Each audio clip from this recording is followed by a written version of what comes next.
Selly and Commandment are closing in. Renegade rolling down the top of the track, and Golden Temple from far behind. Denon Bourbon trying to fend off Ocelli. Renegade, and here's Golden Tempo. Golden Tempo from off the pace to win the Derby, and a career-defining, a racing-defining win for Cherie DeVoe.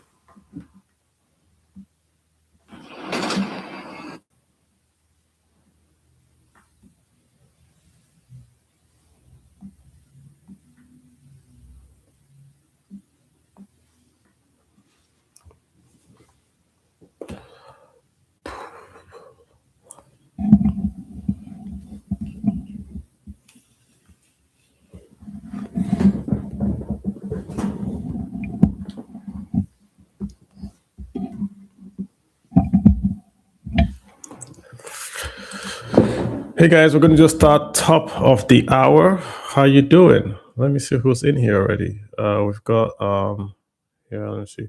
Yeah, say hi if you're in the chat. It's going to be a fantastic session. We're talking bank equities and all that. So follow. We're going to start this guys off in about a sec.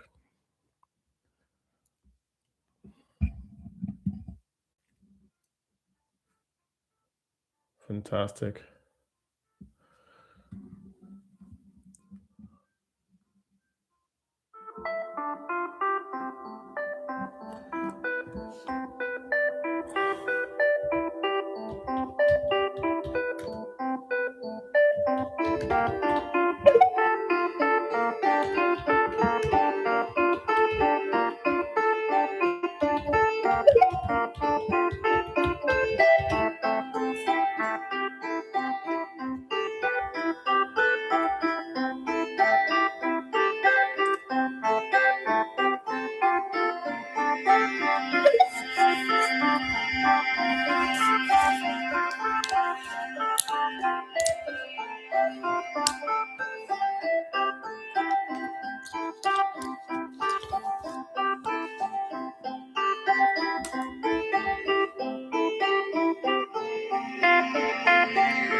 Hey, fantastic. Good evening, all. Welcome to another space with me, Kalu Aja. Of course, on our space, we're talking money, the economy, and personal finance. We're here every Sunday, 7 p.m. West African time. Thanks for joining, guys. Today, we're doing equities. We're doing Nigerian bank stocks. We're asking a very, very simple question. We're going to have a guest that's going to join us today. Buy, hold, or sell, right? I want to talk about around those Nigerian banking stocks. Results are out. Q1 results are out. And Nigerian banks have just come off a recapitalization exercise. So the bulk of them are flush with equity cash, ready to deploy. We saw some news last week about a major bank basically saying, hey, we're not going to pay dividends. We're going to get into that. But we want to just talk around the Nigerian banking sector, see what's happening there. Then see what are the opportunities. We want to go bank by bank and say, should we buy, hold, or sell? Alunde is going to join us. And once he comes in, we are going to start, right? Again, guys, before Lumde is in here, we're just going to do our brief disclosures here. Let you guys know. Let me just do this. We're talking investments, right? But it's essentially, guys, keep in mind, it's all educational. We're not your financial advisors. I want to ask you to go buy or sell anything. But we're basically just, it's educational more or less, right? So shares are risky, past performance not a guarantee of future return. Just keep that all in mind, right, as you listen. So I'm going to also share, we're on YouTube. If you want to follow lots of visuals on YouTube, you can follow on YouTube as well. And I'm also going to try to share the slides also on Twitter. So that way you can get a visual of what we're talking around, right?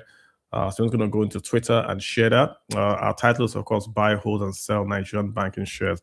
And I hope the bulk of you are investors. Like I was talking around all week. Last week, we had our... Last month was the World Financial Literacy Month, right? And we tried to elevate the whole idea, the whole concept of investing, especially in Nigeria, especially when you compare investing with, say, gambling. So there was data that I saw, I think it was a few months ago, where the number of gambling stocks it's about 60 million Nigerians have gambling accounts. 60 million. The total number of Nigerians have got a stockbroking account. That's your CSCS. It's about 600,000. So you're looking at 60 million Nigerians. These are mostly young folks from 18 to 35 years old have a gambling account. That you have about just 600,000 Nigerians are actually invested. And if you go into that 600,000 Nigerians are investing, less than about 300,000 are active, which means they buy and sell, active investors in the stock market. And if you go into that active stockbroking investment, guys, women are less than 5%. So it's a crazy, crazy number where we have 600,000 accounts, 300,000 are active. Out of that 300,000, women are less than 5%, right? But we have 60 million stockbroking and gambling accounts. So we got to fix that, right? We got to fix that and make sure that it's basically we teach folks what is investing, how to invest right, and how to look at companies and say this is a good investment for me. That's what we're doing today. So it's all educational. Olumide is here. Olumide, how you doing? I want to welcome you. Introduce yourself, and we'll get started. Yeah, Carlo. Good evening. Sorry for being a bit late. I was trying to wrap up some things. As usual, very interesting space to be in, and thank you for what you've been doing. There's no doubt you're one of the biggest platform providers in terms of personal finance on Nigerian social media, and over the years you've been consistent, and I think there are lots we can't take away from you. I just want to give you a short story before I go on. Yeah, my name is Olumide Adesina. I'm a financial market writer. I cover different markets around the world. I also make sense of what is happening in investment more personally. So I don't just write, I invest. And I speak to stakeholders in different markets, try to understand the heartbeat of what is happening in the financial market space categorically. So I think it's going to be a very interesting conversation. But for listeners, I think there are a few things I would like to highlight. First of all, we are not licensed stockbrokers. So what we're really saying is educationally. So if you really want to go into the investment digitally, you have to go through a licensed stockbroker and investment bank. And you also need to understand that most of our analysis are subjective. We're using historical data. Things, past performance is not a guarantee of the future trend. So you have to be very careful. And I think for those that are on the space, there are a few things I want to say. If you've been on Carlo's space since, I think after slightly, he has been consistent. I think 2023 when I've been active on Carlo's space. You look back at the stocks we talked about, and you looked at the analysis. The evidences are there. It's a recorded space, so you could go back.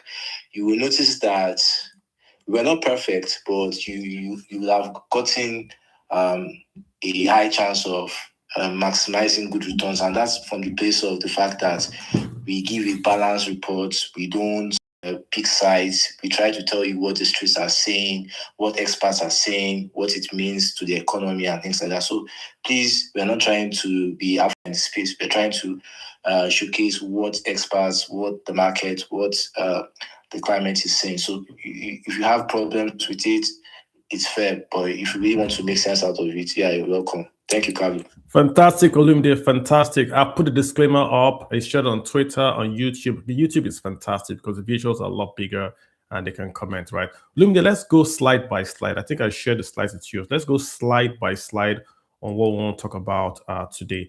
Like I said, let's just review the market, Olumide. I want to start with what we call the fugaz, right? The big boys. It's no longer fugaz again, but the big stocks in Nigeria, the large caps, large earners. Let's go line by line, Olumide. Let's get right into it. That's why folks are tuning. This slide here is talking about GT, Zenith, Access, UBA, and Stanbic Bank, one by one, Olumide. So Olumide, let's go. We're doing buy, sell, and hold, right? So pick the stock. I'm going to start with GT. Is it a buy? Is it a sell? Is it a hold? And do you want to give me a reason why it's a buy, sell, and hold? You're gonna give. You're putting me on the hot seat, you know. That's why you're here, bro. That's why. Yeah, I won't do it. Yeah, because that's why you're here. But Carlos, to be honest, you know, I think for a lot of people that are following me, they know that I own most of the Nigerian banks, particularly because I write about them. I try to understand their price action, get to feel the market directly. So I'm talking from not just being a writer, I'm talking from being a little stakeholder. GT for me is a hold, definitely a hold. The stock, you know, everybody knows the beautiful job Segun Agbaje is doing. If you look at return on equity, it trumps up the space. You look at the fact that earning per share, GT has always been high. You look at cost efficiency on board. But, you know, it takes me back to the argument I had with my colleagues on High Street in the US, and it was like when Ruth Porat was at Morgan Stanley, and I was betting on Morgan Stanley ahead of Goldman Sachs. At that time, Goldman Sachs was more valuable than Morgan Stanley. And my argument was that Morgan Stanley is betting on wealth management, which is stable and often allow expansion at a long period. When you look at Goldman Sachs, they are the alpha and omega in securities, you know. And if you look at securities, the market is at the US stock market is at all-time high, but you see that it has often been volatile. And unsurprisingly, you can see that Morgan Stanley has a higher market value than Goldman Sachs now. And you see that investors in the US treat Morgan. So the same thing with GT. I think GT, for me, yeah, people are the hype to me is too much, to be honest with you. Yeah, Segun Agbaje is a very brilliant man. He's the only CEO in Nigeria that is on board of an American listed company. That's PepsiCo. That tells you that the guy is very brilliant. But if you look at it from the Nigerian economy, is GT really doing a beautiful job? That's another argument, because if you look at, are they really lending money to the real sector? You look at where most of the IGs are coming from. So it looks like more like an investment bank rather than a real structured bank. So yeah, from an investor's perspective, definitely, I think I love GT a lot. I think many Nigerians, if you look at last week, the social media was painted orange, and that's because you saw dividend flying up around. So yeah, it's a very good bank to invest in. But I think Nigerians should also look at the functionality of a real bank. Okay, and then just for the guys that are listening and not maybe watching, just listening, we have on the YouTube and the Twitter space, I've shared the flyer with this bank. So we're putting the dividend yield, which is what you would get if you're an income investor. So if you're an income investor in GT Co, right now, using the price and the dividend announced, your yield is about 9.4%. Then when we look at the total return appreciation, i.e. the yield plus the stock appreciation, you're at about a 26 to about 31% return on that GT stock. This is as at May, right? So May would be, say, April 30th. So again, the slides are up and they're going to be there for you. So we're doing total return, we're doing dividend yield, and the market cap is there again, right? So Olumide says GT Bank, he likes them. In a way, it's a hold for him. Fantastic. Olumide, let's go to Zenith. Zenith Bank, 1 trillion cap. You run by a young lady that wants to make a name for herself, right? She's taken over like a really, really big bank from Jimovia, right? And she wants to, of course, stamp her, put her stamp on that bank and say, listen, this is what I did. She started off very, very strong, right? The numbers I have here: dividend yield 8%, the total return 29%. That should be the highest of all these banks I'm looking at on this top banks. What's your take on Zenith? Do you buy, hold, sell, and what do you like about them specifically? If you ask me this question last year, I'll have said a buy. For me, it's a sell now. Wow, and it's not sell. Because personally, and I'm just talking from my own perspective, from the fact that if you look at what Cardoso is doing right now, he's trying to make our banks competitive, healthy, and he's trying to make them more transparent. And that's why you see that some banks can't pay in dividends, right? Look at the forbearance, look at the policies around forbearance, where now loans in the oil sector, like they've moved to category 3. The books are more transparent now. All these accounting gimmicks are gone, and Zenith's exposure in the oil sector. Yeah, the bank is minting, but what I'm saying is sell right now is that I don't see the bank doing another 2x in the next 16-18 months. And pretty much my own perspective is from the fact that I think they still have a lot to do structurally. Yeah, the CEO, I think I've been following her when she was the DMD and she covered the Abuja operation. She's a very brilliant woman. She understands the bank. She has been Jimovia's top lieutenant for a while, so I'm not surprised that she's at the ends of her affair. But we have to look at it from an investor's perspective. Yeah, dividend is attractive, cash flow, but the price, I'm looking at the price, I'm looking at the market right now. Yeah, the argument is that FPIs will come in after the reclassification takes in the fourth quarter. But for me, I think I'll sell in the short term. I think I'll wait for a dip. I think the price for me is, you're looking at, if you're looking at price to earnings, you're looking at return on equity, you're looking at price to book. Yeah, it might look cheap, but for me, if I look at it from a technical action and fundamental action, I think I would really like to reduce my position in the bank. Well, let me give you some numbers for Zenith Bank. 1 year, this is 1 year to date. Year to date for Zenith Bank, 107% year to date, 107%. 5 years, 489%. All time, 982%. PE ratio, that means how expensive the stock is. If you buy Zenith Bank today at 130 Naira, which is the price of the market, it's going to take you 4 years. That's PE ratio of 4.9. About 5 years to get that money back. A PE ratio of 4.9. That's very, very cheap. Earnings per share, 25 Naira, right? Dividend yield. So you still want to get out of this bank. You think this bank is more overbought?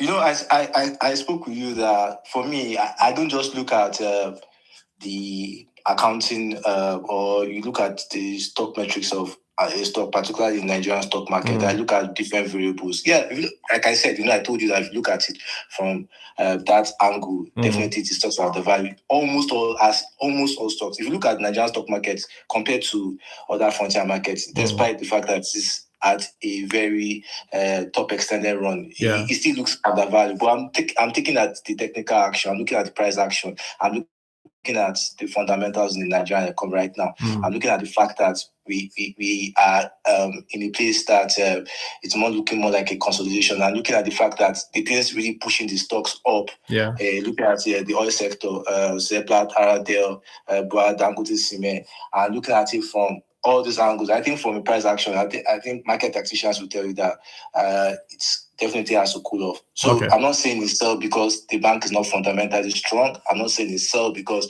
looking at those stock metrics you mentioned, there are no opportunities. But I'm looking at the sell because I'm looking at it that how much pop could I get in this asset with the present liquidity to the market, looking at the opportunity. Because see, what really pushed the market in Q1 was pension funds, right? Yeah. If you look at after pension funds from the end of March to it's been retail investors, young people now investing, but liquidity is a problem in our market, and that's why I was not so surprised when OP decided to list in the United States, because the average Nigerian, you need to understand that number of users in the stock market that push this market are not as much, and our investment community is still a kindergarten in the global market. So we just have to be honest with ourselves. So while the market, and you need to also understand that Nigerian banks are very liquid. They have the most efficient price efficiency in the market. So it's very easy to move. So Limde, if I hear you, this is more of a reduce my holdings. I've made money. I'm yeah. So reprice. I'm not going to sell exactly. I'm not going to sell. So, for example, like you mentioned earlier, I think for me, Zenith is an hybrid between a UB and a GT. For me, Zenith invest more in the real sector than a GT. Zenith is like a Bank of America to me, and I think for me, it's not a bank that I would want to put aside. But I'm saying that, will I buy more? I'd rather reduce my position. That's what I'm saying. So my sell is not for the fact that, I see the bank as a no-go. No, I'm saying that I'd rather reduce because I've been holding that asset. I think I bought more when it was 50 naira. And look at the price right now. So are you telling me that I'm going to get a double on the price, right? I don't think so. Because look at 2024, capital FX gains that really push those things. I think they have evaporated. And look at what the CBN is doing right now around forbearance. Zenith has a very strong position around the oil sector. I hope you are aware of that. And you look at the fact that some of these banks had to write, like First Bank had to write down their impairment. So they had to declare impairment. I think somewhere around 46 billion, right? So that really affected our profit. So that's my problem with. So I think we just need to reduce our expectations on Zenith. Gotcha. Let's go to Access Bank, Pan African. I think they just bought a Kenyan bank or something like that. Also Nigerian. They're all over the place. They are your quote unquote American Wall Street bank, but they are also in the trenches. Young guys that run them. Good brand and all that. What's your take? Buy, hold, or sell for Access? Again, the numbers, dividend yield 9.6, pretty high. Total return about 23%. I know you speak about the PE, ROI, return on equity, and other metrics. For me, Carlo, to be honest with you, like I said, categorically, all these banks are still undervalued. But I think Access has a spiritual problem. I don't know. And one of the things they did that really caught my head up was that they had to reduce their results midnight. See, it's the biggest bank. They are reporting tomorrow. They are reporting tomorrow, right? They're reporting on Monday. This Monday, they're going to report their numbers this Monday. But Carl, you didn't see what they did. You didn't see what they did at midnight. You didn't see the report they did at midnight. You didn't see what they released at midnight. Tell us. So, and I don't want to talk much about that. I think it's already out there. But the truth is that we don't even know if they are going to declare dividend. Yeah, they had very good numbers. Yeah, you look at it on paper, they had good numbers. But if you look into the results, it's not that impressive. And I think Access has a fundamental problem. And I think that's why I said that it looks more like a spiritual rather than a mathematical or financial market problem. First of all, I think the bank has done well in asset acquisition. You look at it being aggressive about Wiki, the late about Wiki. Now we have AIG on board. The transition is quite smooth. Yeah, you can't take that away. But when you look at return for investors, the stock price from a technical price pattern, the stock had been having a ceiling around the 30 naira mark. And you look at the at some point, Wema Bank looks like it's going to outpace Access in market valuation. You get worried. So I think among the top 5, for me, I put a strong buy on it because I feel like at the price. Did you say buy? Did you say buy? Yeah, strong buy for me. Yeah, strong buy for me from a technical perspective. So see, Carl, look at it now. If you are going to look at it from the book EPS, you look at it from return on equity, you pick Zenith ahead of Assets. But if you are going to look at it from price action, look at fundamental, look at the opportunities, the bank, if they can get their things together, then that's another game entirely. So it's a subjective argument, but I think for me, I'm going to put a strong buy. I think if they gather if they can clean the book, if they can clean themselves, they have more upsides. And I think also Access has made some strategic investments, and they still have a solid team. You look at the management team, they still have a very solid team. I'm betting that things will take in shape. So look at the price. I think we are investors, but what a lot of people have been saying is forever been undervalued. So let me ask you just maybe it's for their generation, next generation. Off point question, right? So I saw Mr. Dangote praising Herbert Wike when nobody would lend him money. Herbert lends them money. Yeah. Do you think that would have a play when Dangote augment their banking relationship with Access? Do you think that would be a play or factor, anything that we're talking about? They're not permanent friends. Based on what I hear in the streets in the banking world, I think they're not permanent friends, particularly these billionaires. And I think right now, Femi and Tony has an advantage over AIG in terms of relationship with Dangote, and that's why I would not bet against Etonia and Femi with Dangote refinery taking shape and fertilizer, and that's because those guys are well positioned to tap into Dangote refinery and other exposure Dangote has. Yeah, Albert Wiki was a guy I loved. In fact, I had some of my friends in the top area of access, and they had when Albert died, they were emotional about it, and I was like, guys, it's just what happened, and they were like, this man really impacted in their life. So they had a direct relationship. I think Albert will be missed, and I remember when I said that Albert might have made a difference in the stock price, and a lot of people are saying, no, I don't think. The reason is, I think a lot of people get carried away with the accounting parameters around balance sheet, and they forgot that personalities also play a role in the market. You've seen that in the US stock market, you've seen that in the French stock market, you've seen that in the German wealthiest among young people, among entrepreneurs. So I think I said that AIG is AIG looks like a first lawyer. It looks like he's turned people say that his business, he goes straight to business, but he doesn't have the charismatic features of Albert. So that also might play on the stock. But I think Access is not a bank you want to bet against. It has a systemic role in the Nigerian banking industry.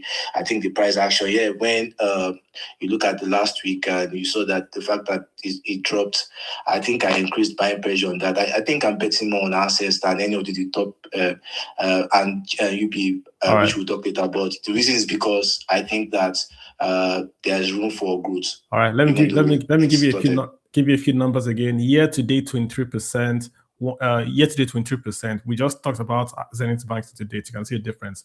PE ratio 1.85. Very, very cheap in terms of the pricing. Dividend yield 9.26, one of the highest that we've talked about here. So, like you said, if you want to get in on the lower floors, this is a good bank to get in on. But like I heard you say, spiritual problem. Not sure what that means, but it is what it is. Just a joke. No, I hear you. I hear you. All right, no worries. Let's jump to UBA. UBA, last week it was all UBA. Provisioning, no dividends. I heard their chairman on TV. I think he gave their MD. Very, very nice. The way he analyzed that we are still an income performing bank, but we are not paying dividends this year. The market didn't listen. The market sold down. Did the market make a mistake on UBA? Olumide, is UBA a buy, sell, or hold in your book? Well, price action shows that it was an exaggeration. I think by the market. For me, because you look at the price that bounced back from his low, right, from the weekly, from that low, and you're totally right that a lot of people held on UBA because of the passive income, that dividend yields, and the bank has been a bit consistent, has been quite consistent, to be honest. And, Tony has quite done a good job in positioning the bank at the Pan-African level.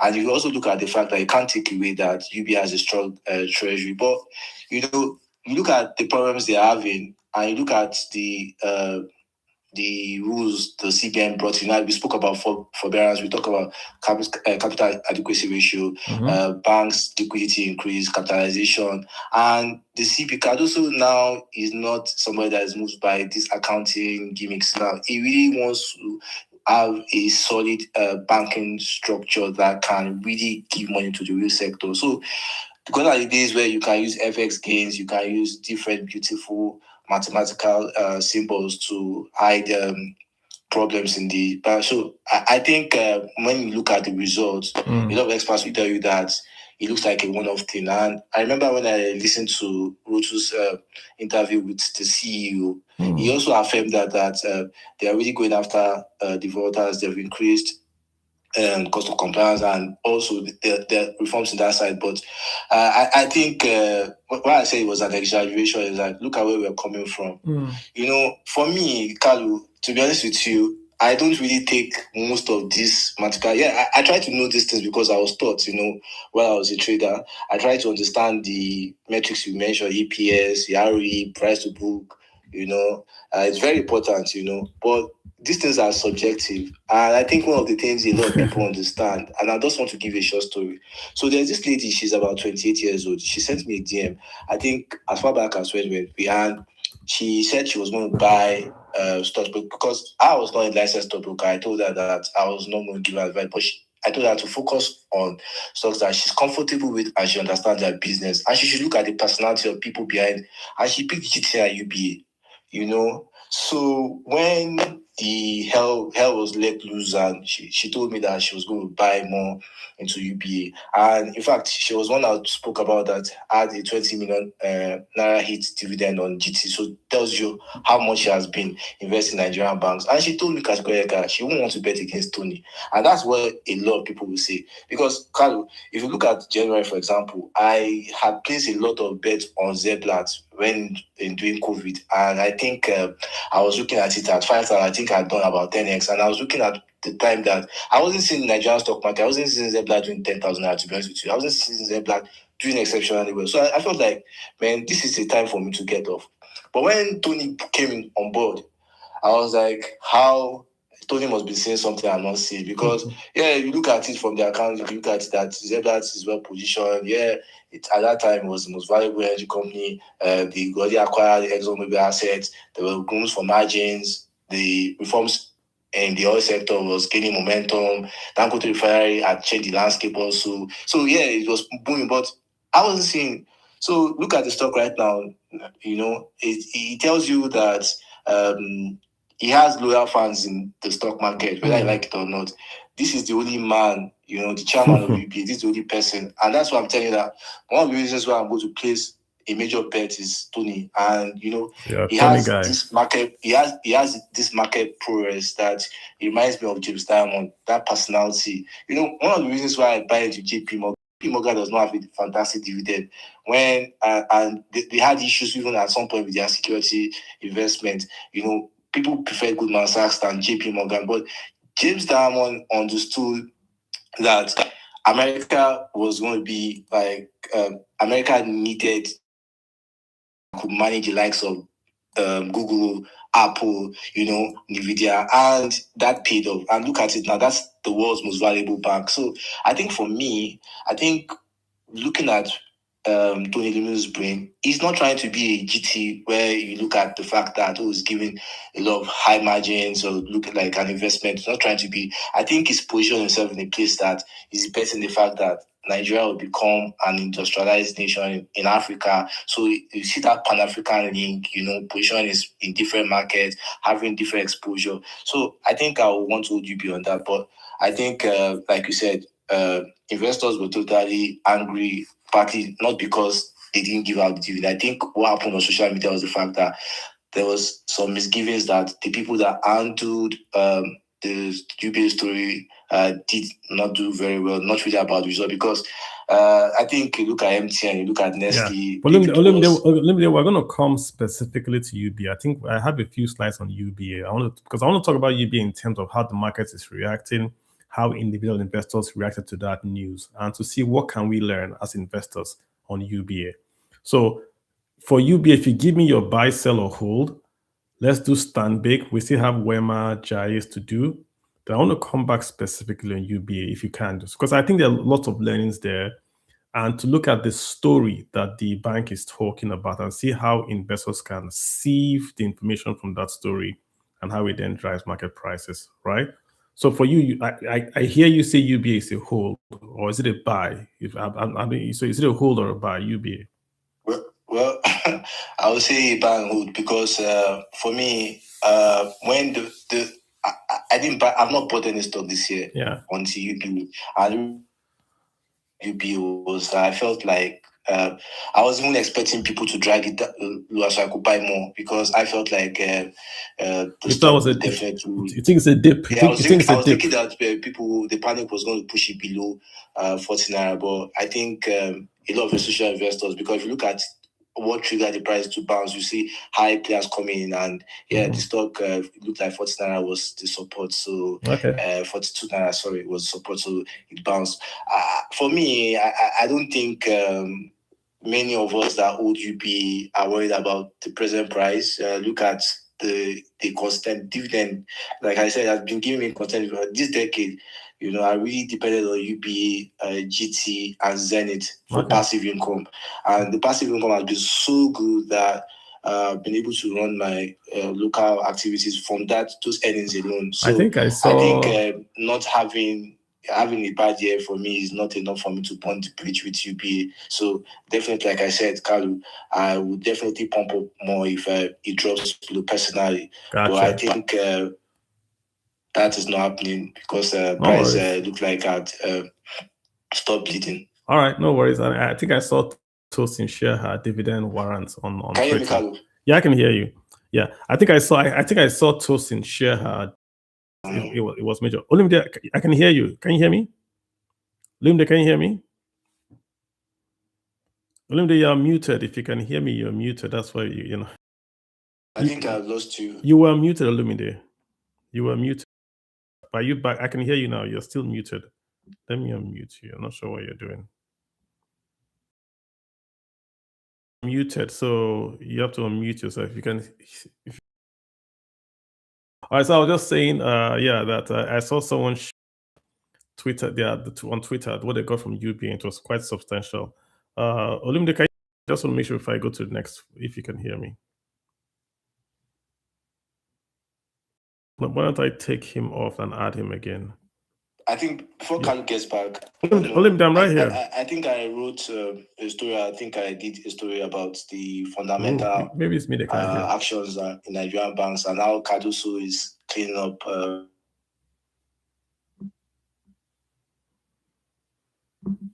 Okay, just going to get back into the space.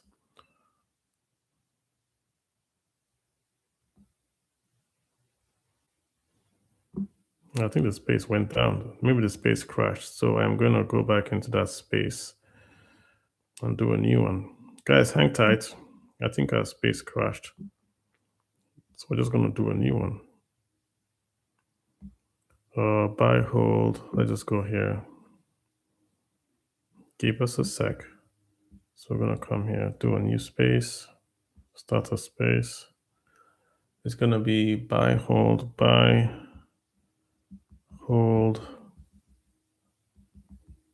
or sell Nigerian banks. We're going to call it 2, and then we're going to start now.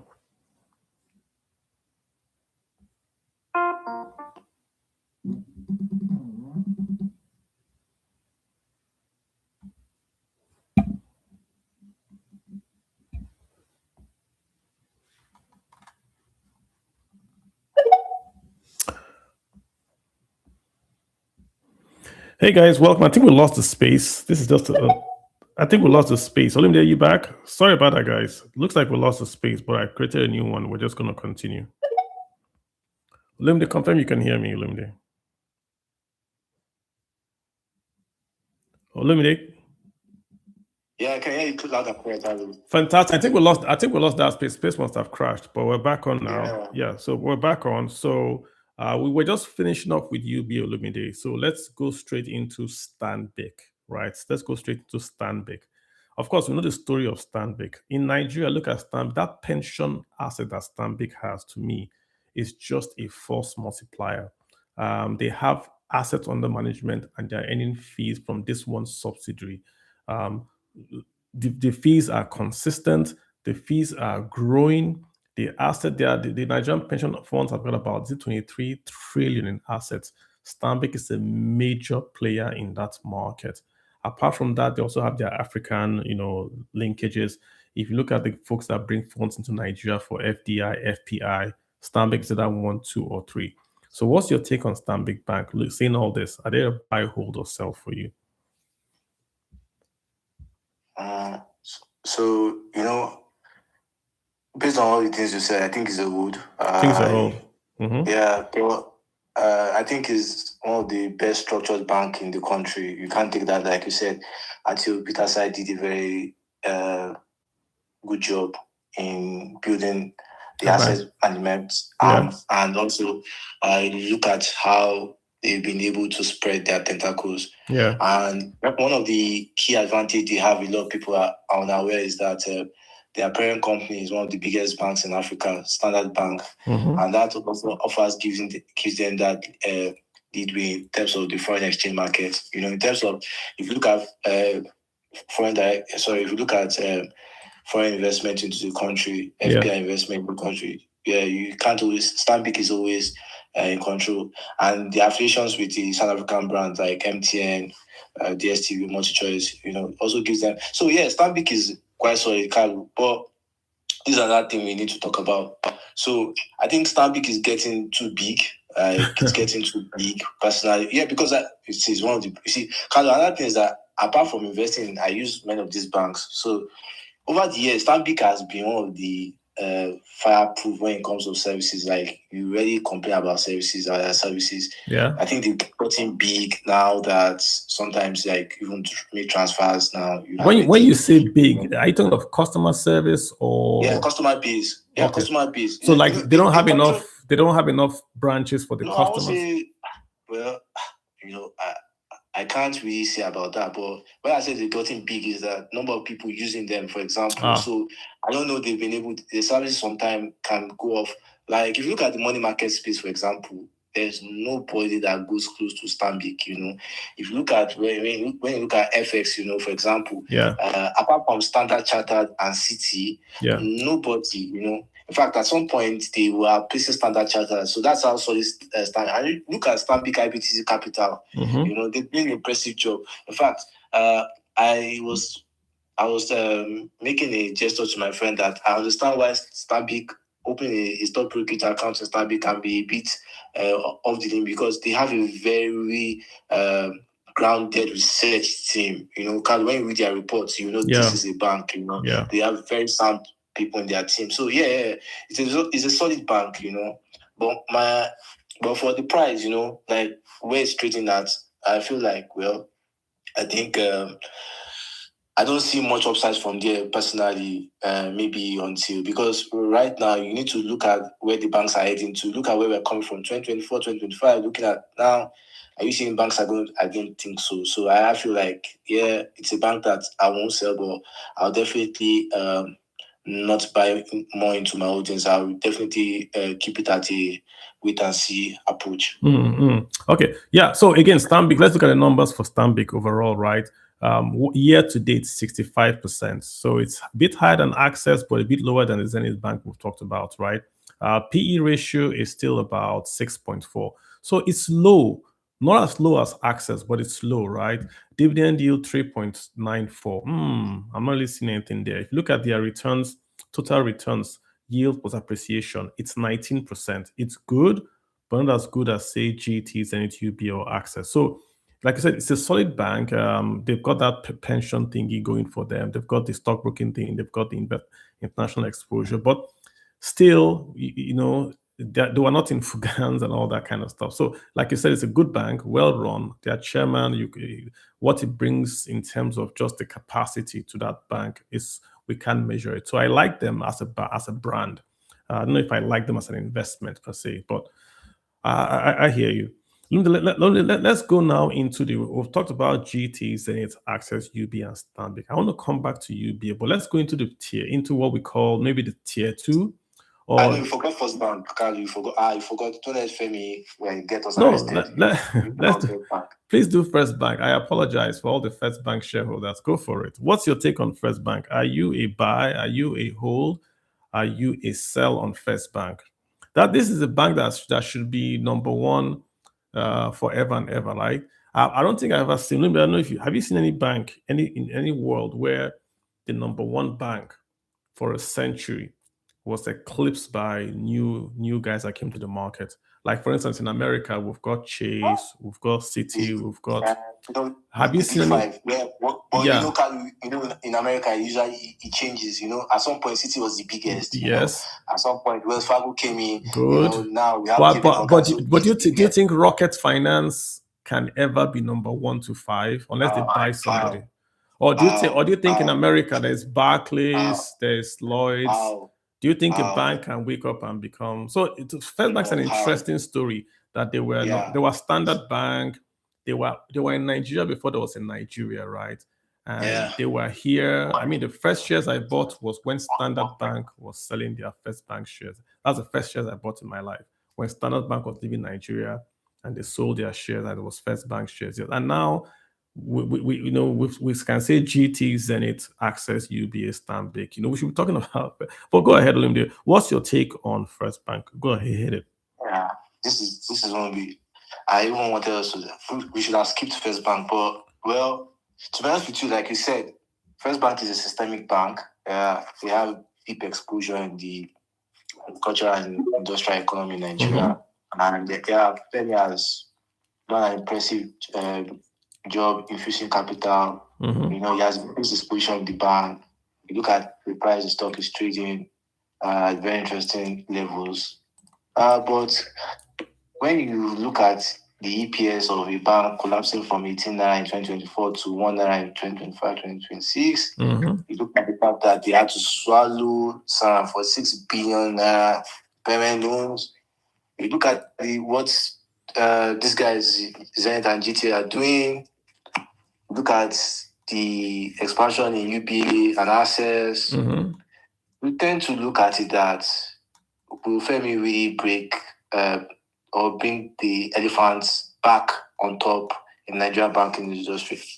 For me, my bet on Femi is Dangote Refinery, relationship with Dangote, the fact that the man is aggressively putting capital into the bank, not just seeing the bank as a way to expand his businesses, is also looking at the bank to bring in credibility, and the fact that he opened the books, like they could write off those kind of loans. I think I was surprised for a businessman that has little banking experience.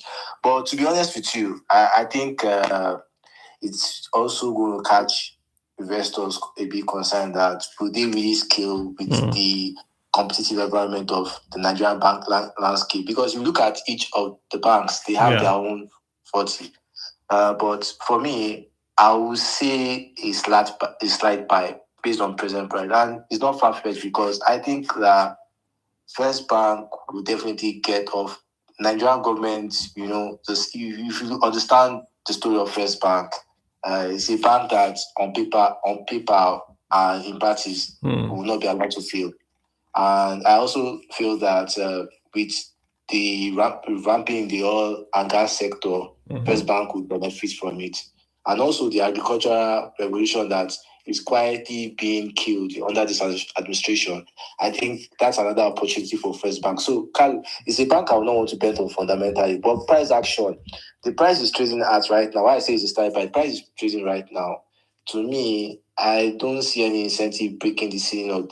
I don't see it breaking the 18 max ceiling anytime soon until those concerns are addressed. You look at it from a market technical action, look at it from a fundamental action.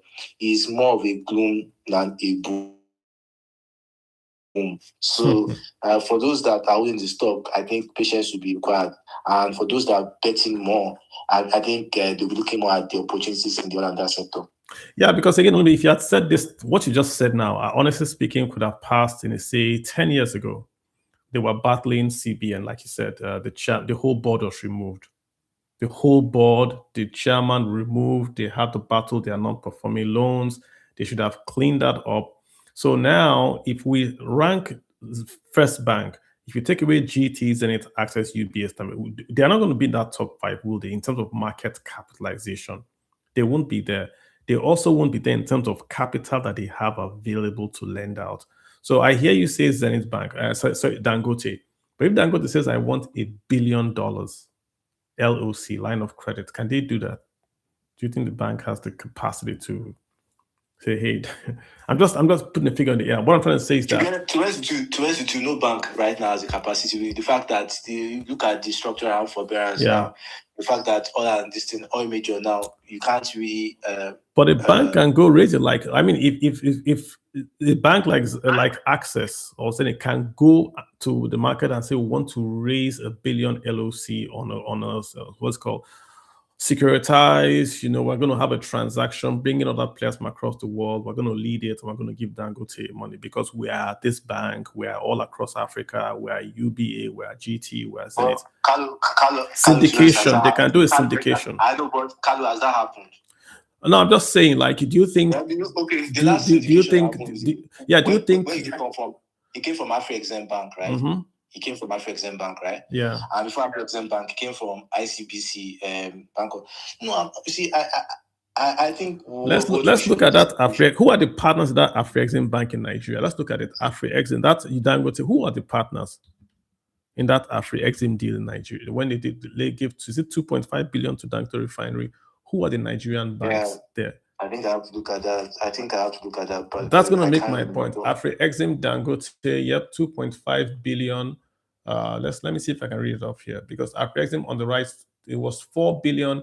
They gave Dangote 2.5 billion. Let's see if the banks are here. Arranged by Access Bank. So Access Bank arranged it. That was the arranger. Who are the other banks in it? If I can see this point I'm making. Let's see if they list the other bank.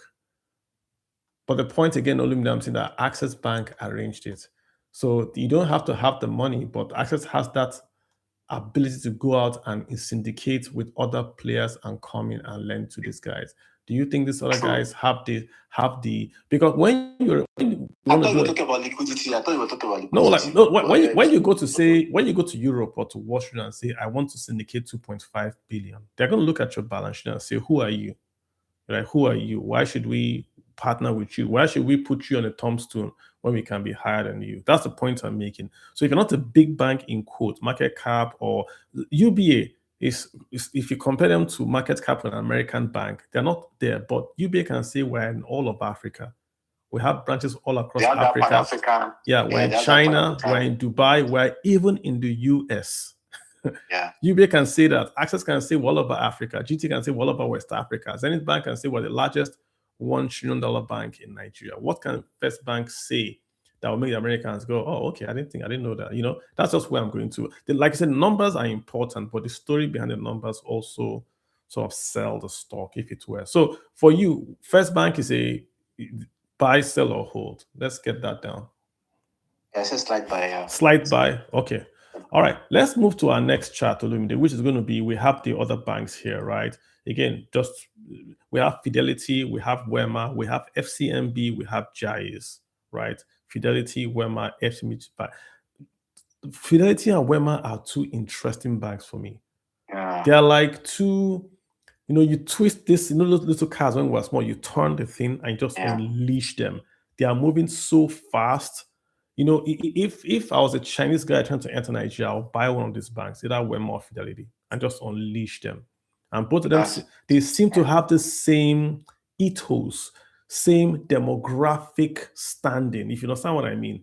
They are using that demographic standing to then project themselves and punch above their weight. I think Wema was the best performing NGX30 stock. Yeah.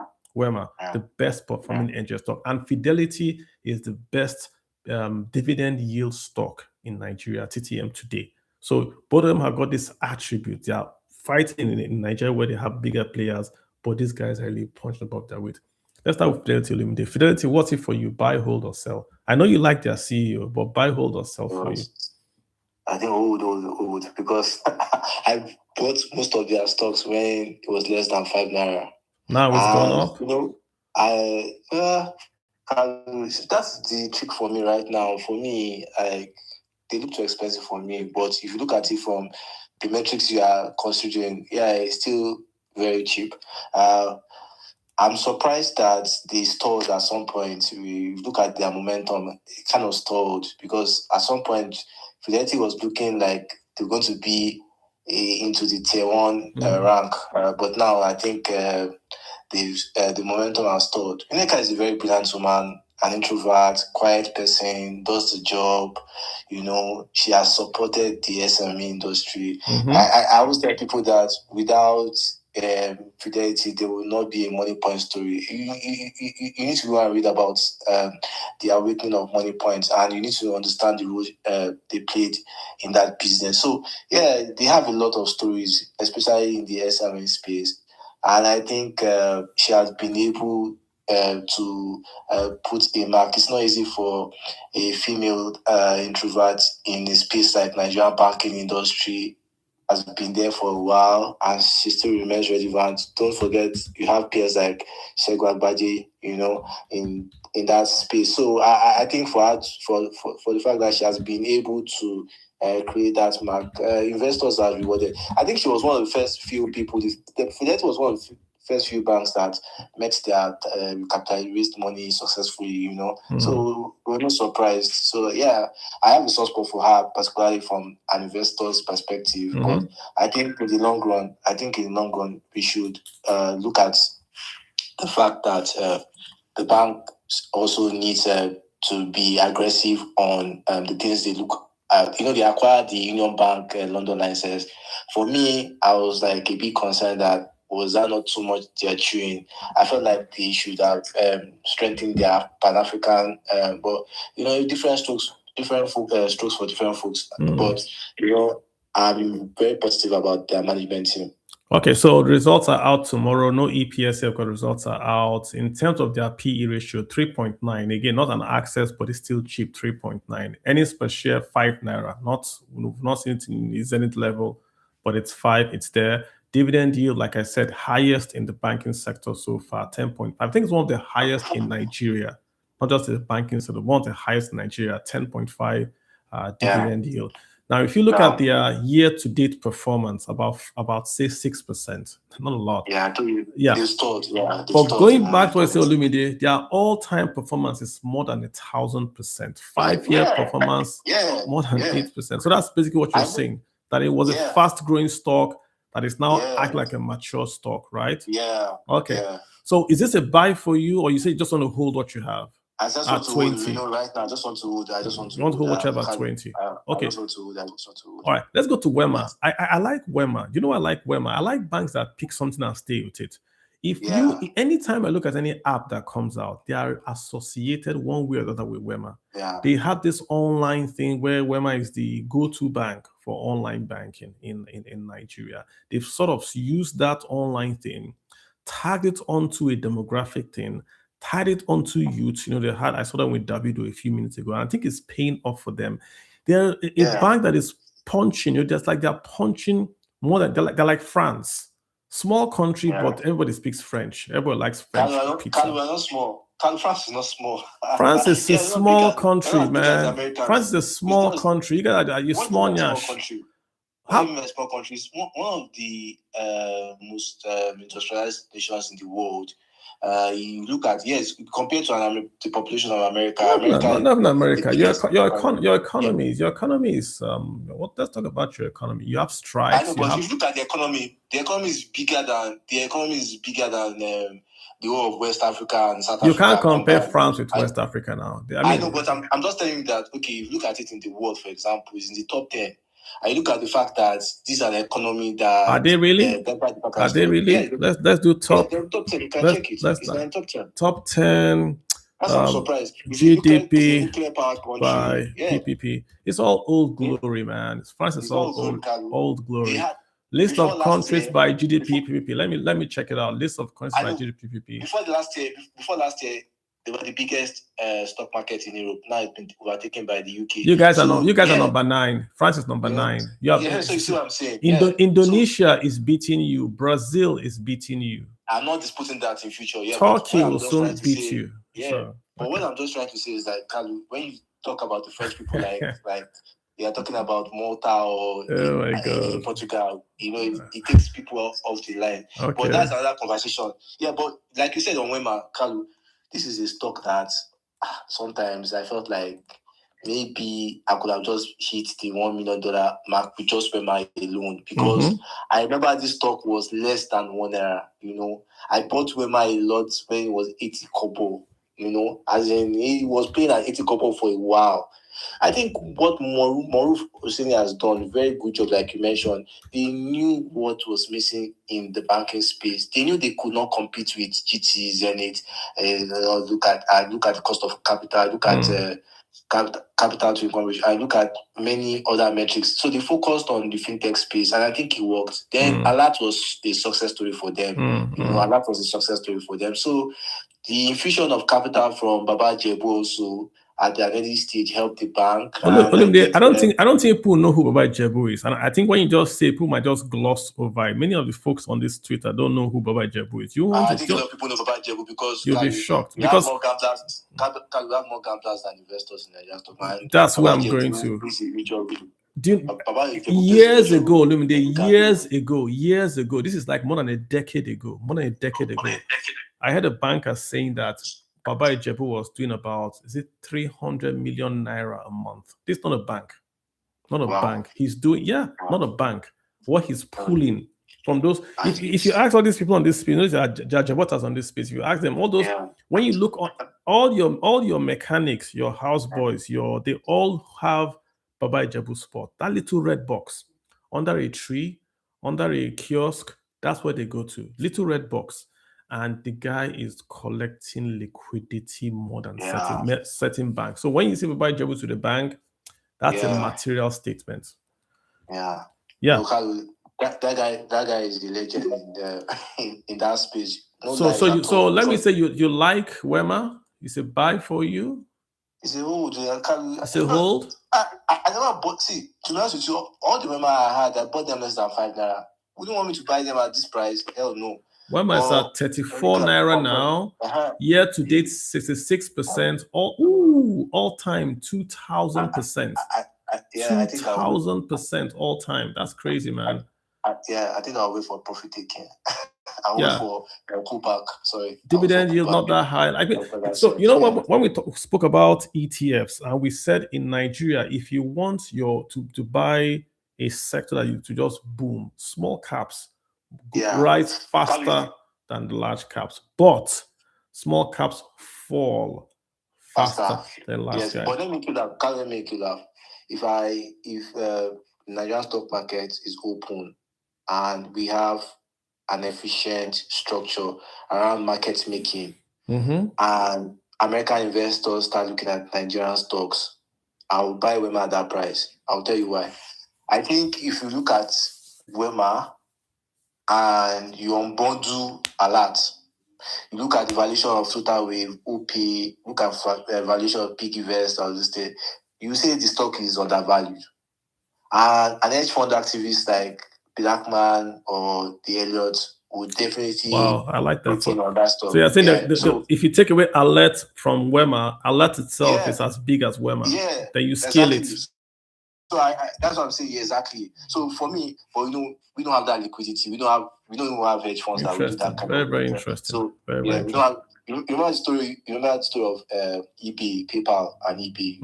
Look at what happened, and you see the return investors had on that. So that's another interesting angle. Let me ask you a question. Flutter is going to get a license. OP is getting a license. Who are they targeting now? FCMB, Wema, Fidelity, or are they targeting Zenith Bank, First Bank? Who are they targeting? Two banks I don't think, honestly, the big boys, cost of capital makes the big boys not have sleepless night. I think the biggest headache for Nigerian banks, and it looks like it's getting better for them, were the telcos, because they were kind of scared of MTN and it. But MTN has sold its license, right? Has MTN? They've not left, right? They just sold the license. They've not left, yes, to their parent company. But if you look at what is happening in Ghana and Kenya, I was a bit worried for Nigerian banks, actually. If you look at what's happening in Ghana and Kenya, how telcos have taken a strong bite in. You don't think that can happen in Nigeria? You don't think that happen in Nigeria? No, those cabals are too strong. Let me give you a start on there. How many Nigerians do you know? And you guys can answer. If you guys on online on Twitter, answer this question. How many Nigerians by percentage do you think have ever from 1960 have ever gotten a loan from a traditional Nigerian bank? Just give me a percentage. They don't answer if you know the correct answer. How many Nigerians do you know? What percentage of Nigerians from 1960 to say 2023 have ever gotten a loan from a traditional Nigerian bank? Give me a percentage. Give me a number. I know. While they're waiting for that percentage, let me make you laugh, Carlo. For me, even my banks, they've been calling me to come and take loan. I've never applied for a Nigerian bank. And the reason is not far-fetched. If you look at, for example, a European bank will give me less than 9%, and you look at the fact that I'm looking for Somebody's answering. I want, no, it's not less than 1%, but it's you're not far. Yeah. I mean, so it's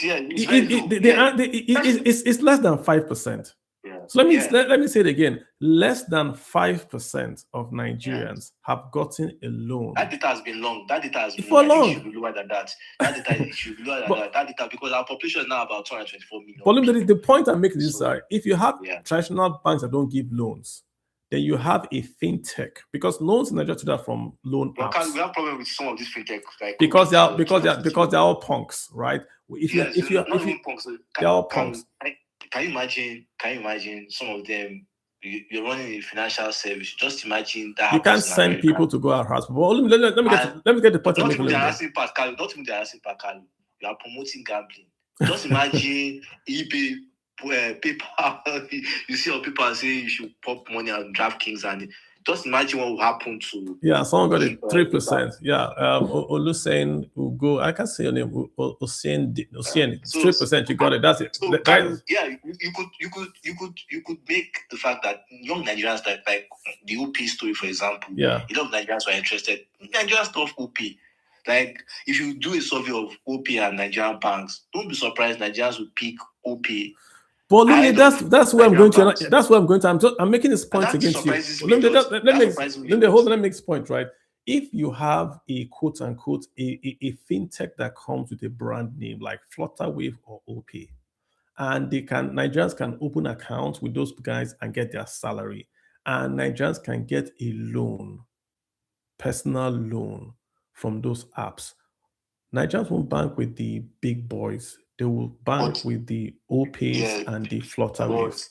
I want to give you something, Kalu. This is just an open secret. You think that these guys, whether you bring them from, you see, there's one thing you need to understand. Bob Diamond, Bob Diamond now, they get former Baptist guy that bought into Union Bank. And you know what happened to Union Bank. See, there's one thing you need to understand about Nigerian financial industry. You understand? There are cabals and there are cabals. You see GT, Zenith, UBA, First Bank. If you like, Kalu, if you like, bring your liquidity and polish your. If those guys don't give you access, if you don't have a room on the table, you're just going to best. I don't know what room. I don't know what room you are talking about, because I'm saying right now. Okay, let's talk data. They're talking about. Are you talking about number of? I'm saying look at the data point you have today. Users, for example, OP has 40 million users, for example. Okay. I don't think Nigerian banks are worried about that. But what the top Nigerian banks are really worried about is their margins. No, there's a book called Blue Ocean Theory, right? And I'm thinking that the Nigerian bank are in a red ocean. There's a blue ocean out there. Look at what X is trying to do on X Money. Look at what X Money is trying to do. You have an app. You can monetize your app.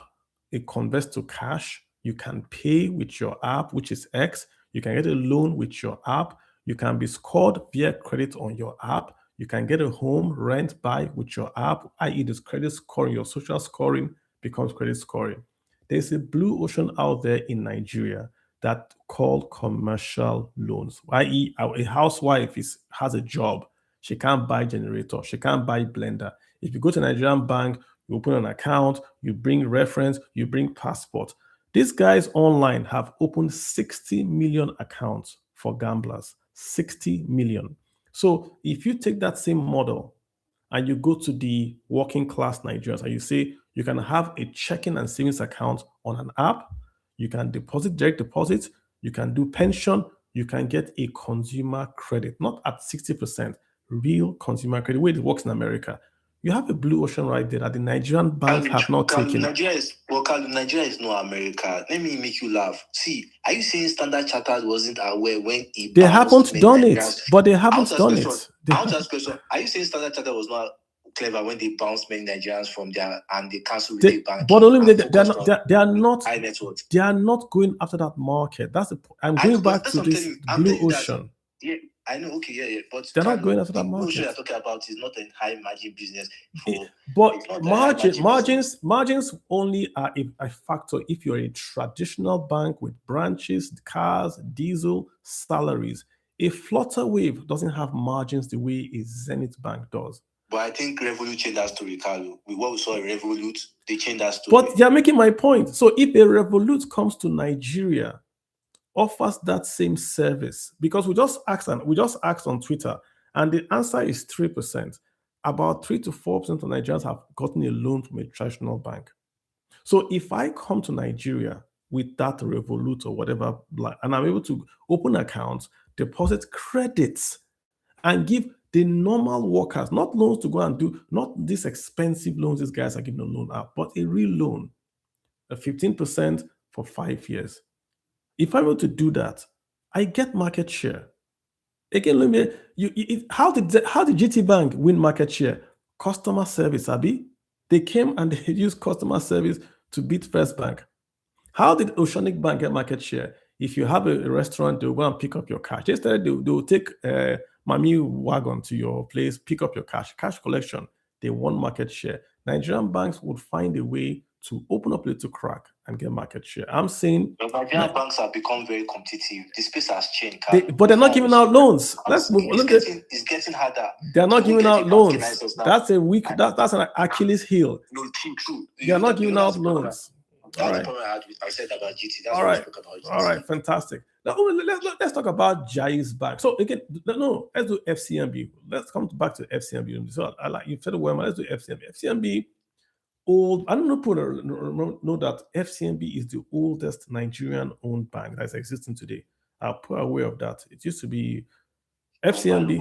Yeah, that is the oldest Nigerian-owned bank existing today.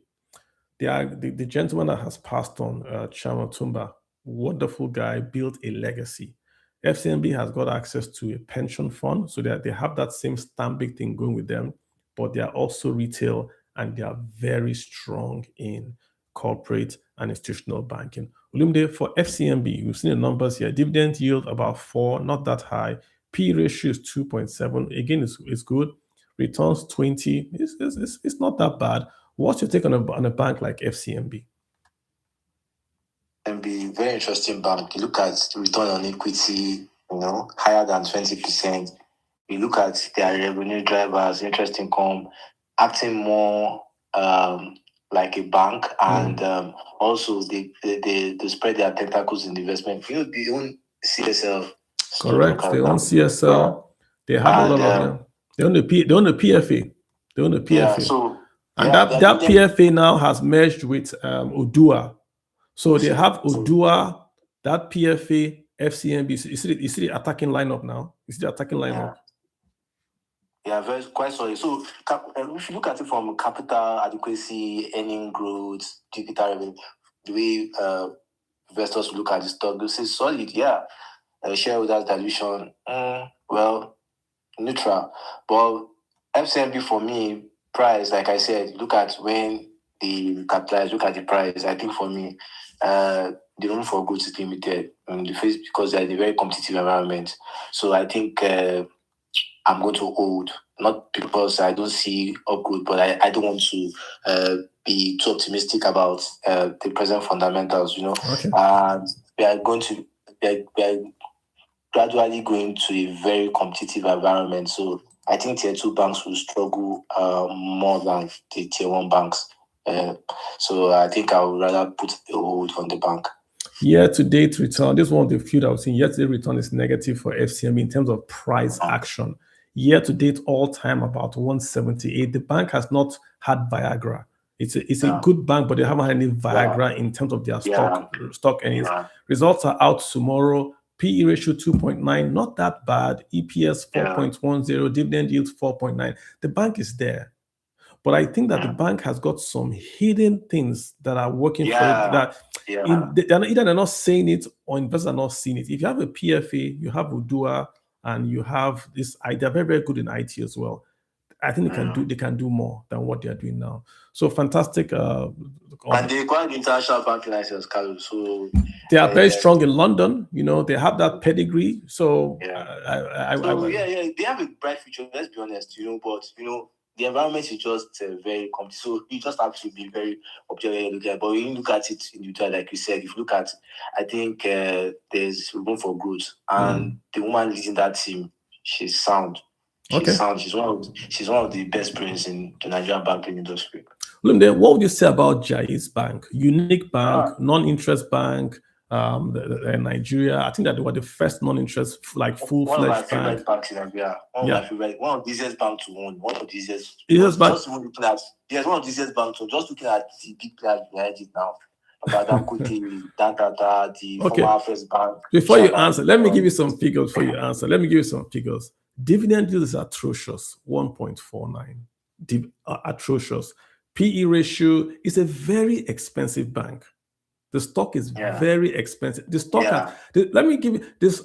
Jaiz Bank at 9 naira is more expensive than Zenith Bank at 100 naira. But you need to know what's driving for that Jaiz fundamental. That's what I'm trying to. That's why I said, you see, Kalu, that's why when I invest in a stock, and we are in a moving area, because let me be honest with you, we are in an era where these things are not going to matter. I'm already started making the argument, EPS, P, price to book, because you can see how subjective these things are. We can't leave data we don't like. I know, but we can see how subjective these things are in different markets. And if you look at performance on each answer, you see that these things don't. Okay, but why are people buying the stock at? So Jaiz, a lot of reasons.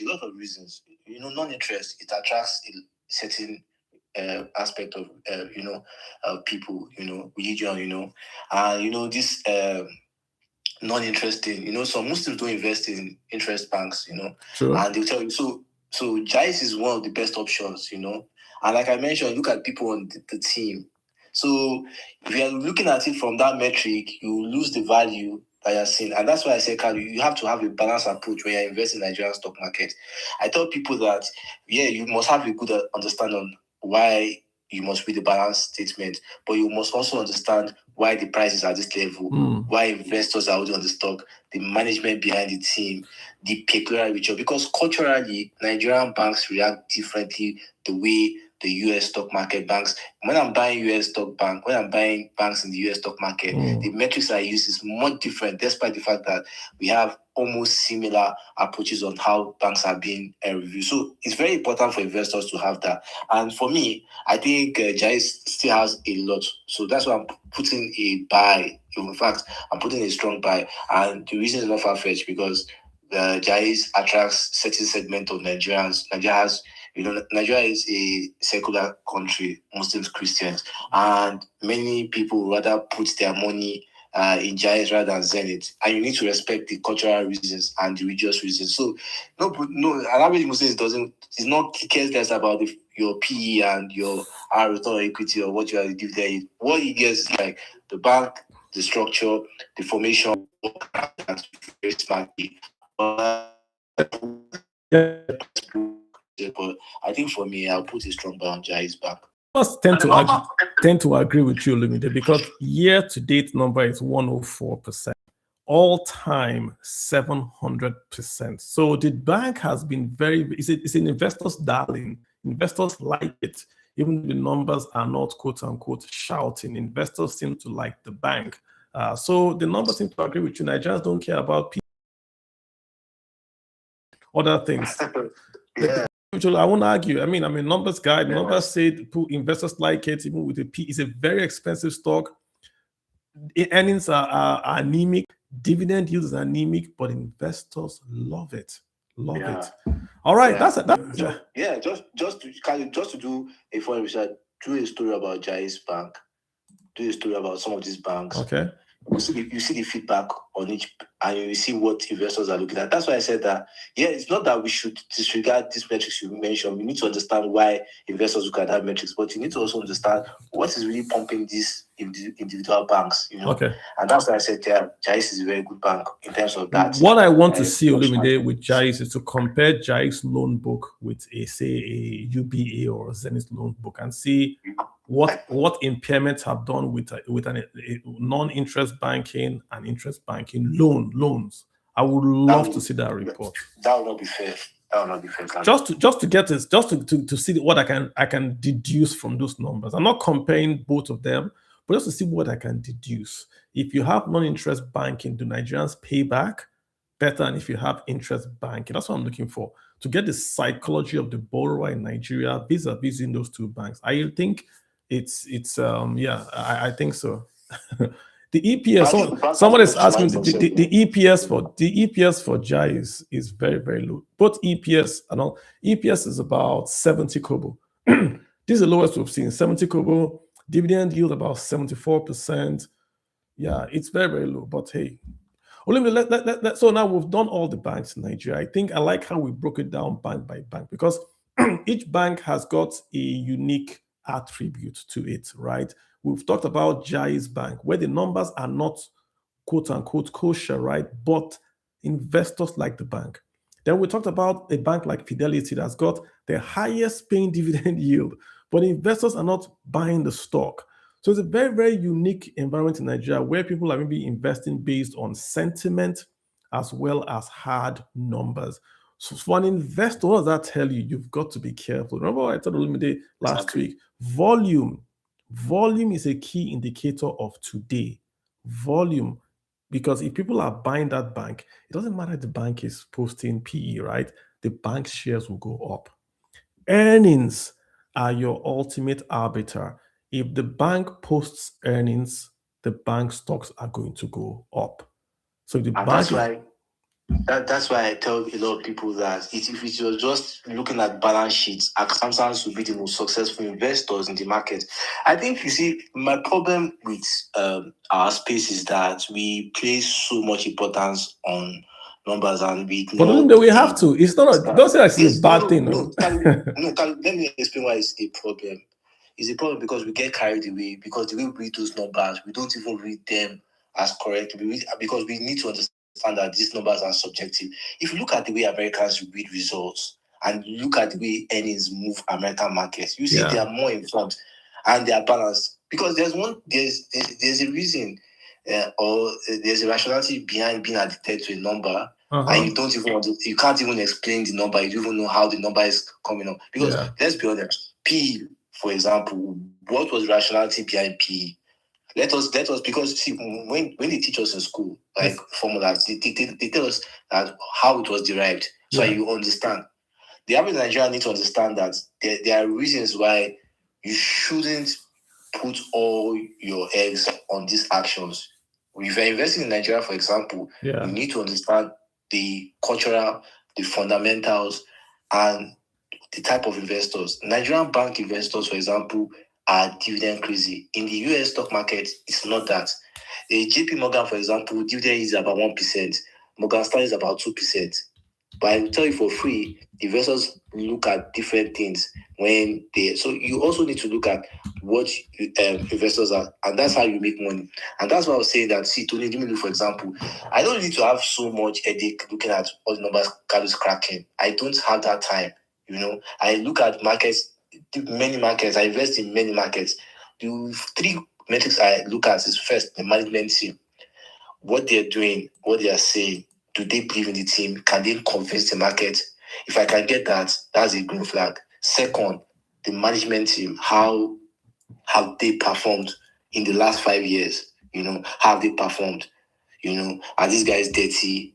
Do these guys just speak? Are they actions? What are their what systemic role do they play in the economy? Then the last one, the market integrity, which is very important to me. So, Tony Dumelo has had those three. If you look at it, let's be fair. The guy has not, under the stock market, I've not seen any business that failed under him. And that's why I said that culturally, people will be biased towards Tony. He doesn't even need to make a noise. People will say, well, based on his historical performance, he has done certain things right. Okay, let me make this point to those listening, all right? There is price, there is volume, there is earnings. Of these three, the one that is easily manipulated is price. I used to work in an investment bank in Nigeria. I've told this story many times, and I'm very careful when I say, because I don't want to put anybody in trouble. I know a guy that picked a particular stock, and that was his baby. And he used to move the share price up and down. A normal investor guy, he would just buy it by 4 o'clock, maybe by 1 o'clock. He would tell the broker to buy. Once you move the price up on closing, there's no bid. He makes an offer. He makes a bid. He moves the stock up by, that time was 5%. He moves it up by 5% every day. So if you look at the daily price list in Nigerian stocks, you're going to see that this stock was going up in price every day. So if you ask your computer, your trading Bloomberg, and say, hey, Bloomberg, if you give me the best performing share in Nigeria, it will pull that stock that guy was buying, because the stock has gone from 1 naira to 10 naira. So Bloomberg will pull it, right? Because it's performing.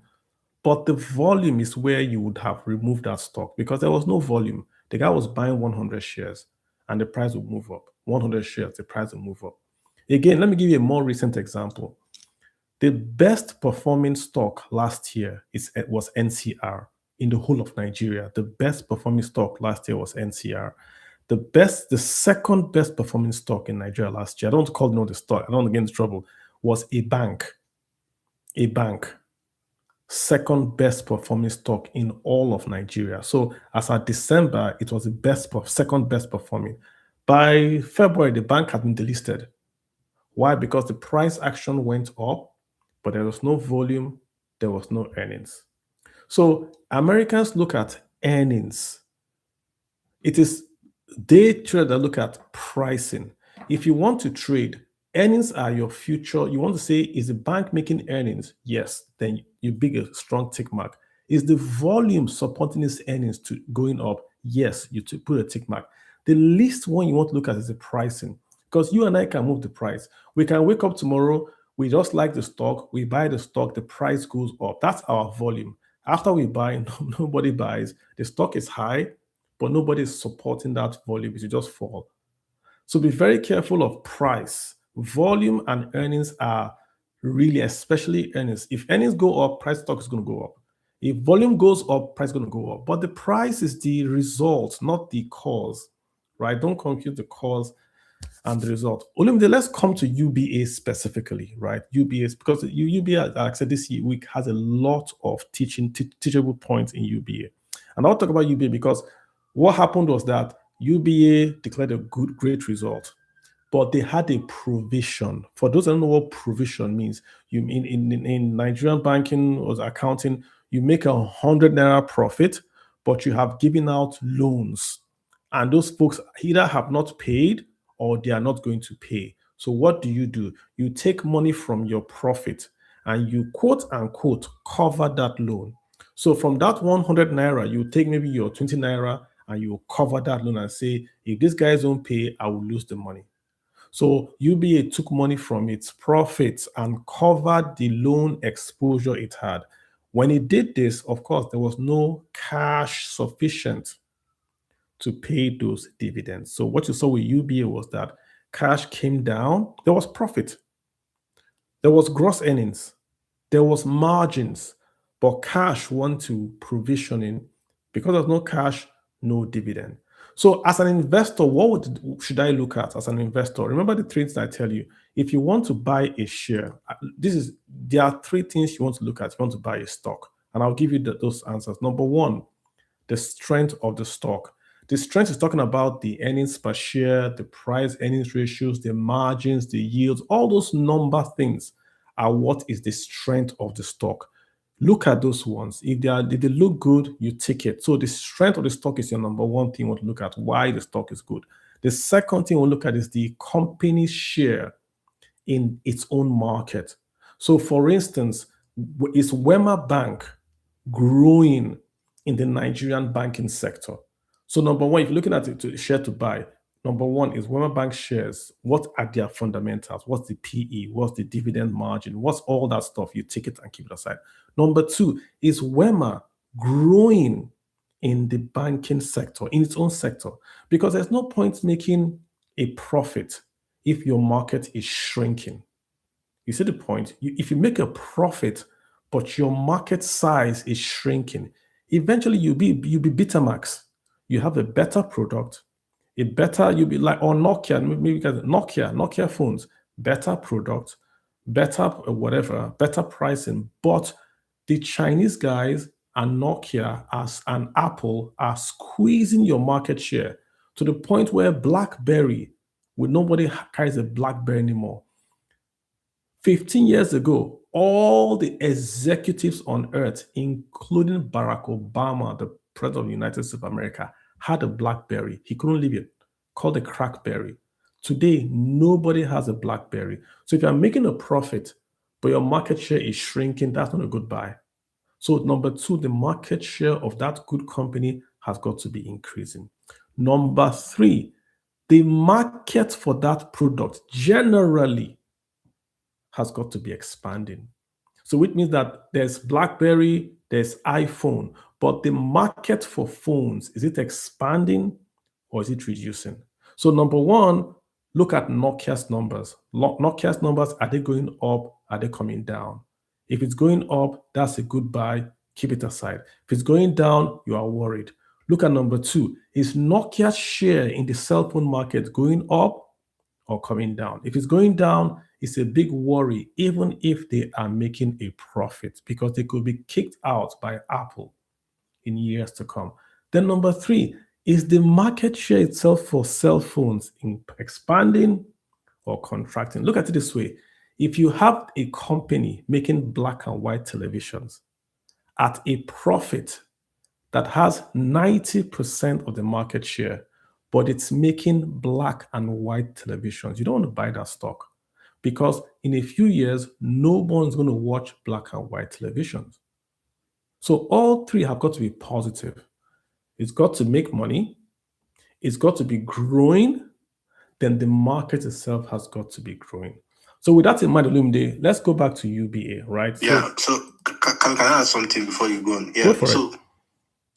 Yeah, I totally agree with you that when you look at the result, break into the result, and the fact that they had to make provision about, I think about 331 billion naira to cover such loans, and that's why they skipped the final dividend.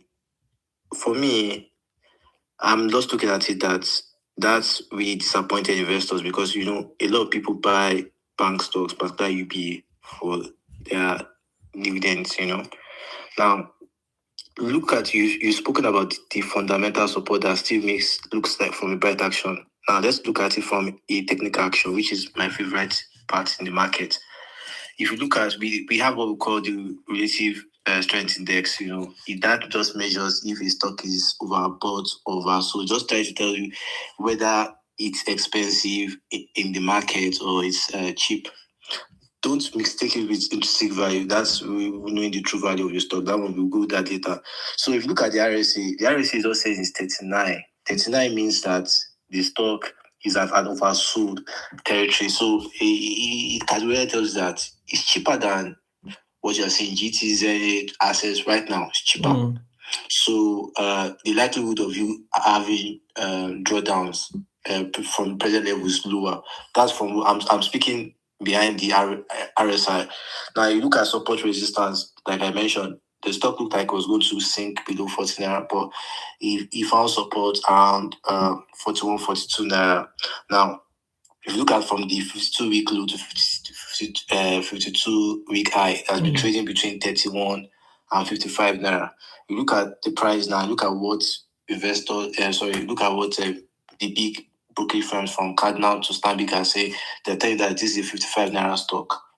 I think with what Carlo have said, and I think with what I've read out for you guys to look at it from the market, it's not hard. And look at Tony, the man behind it too, is the chairman, right? You now tend to wonder that would you want to buy or would you want to sell? That's your own decision. But for me, I think what is really important is that the stock, I don't think it's a bad business. Based on what has happened, I don't think it's a bad business.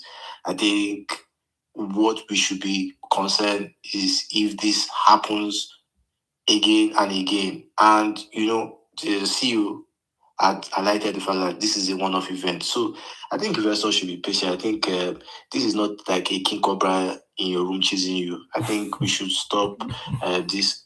I think finally, my own take on UBA, where I feel UBA should take advantage of is like they really need to be their expansion. They need to consolidate now. I've seen Tony trying to the francophone countries. I've seen what he has done in Paris. UBA, Carl, we have UBA in France now. I hope you are aware. We have UBA in France. So I think the Pan-African and the francophone connection, I think that will favor Nigeria enough, because you also need to look at Nigeria. Nigeria is the heartbeat of Africa. Where we are positioned, we're going to be a logistics hub in the long term. So any bank that has that kind of traction, like GT and things like that, so GT West Africa and the UBA, I think they will benefit from that. So I think investors should look at that.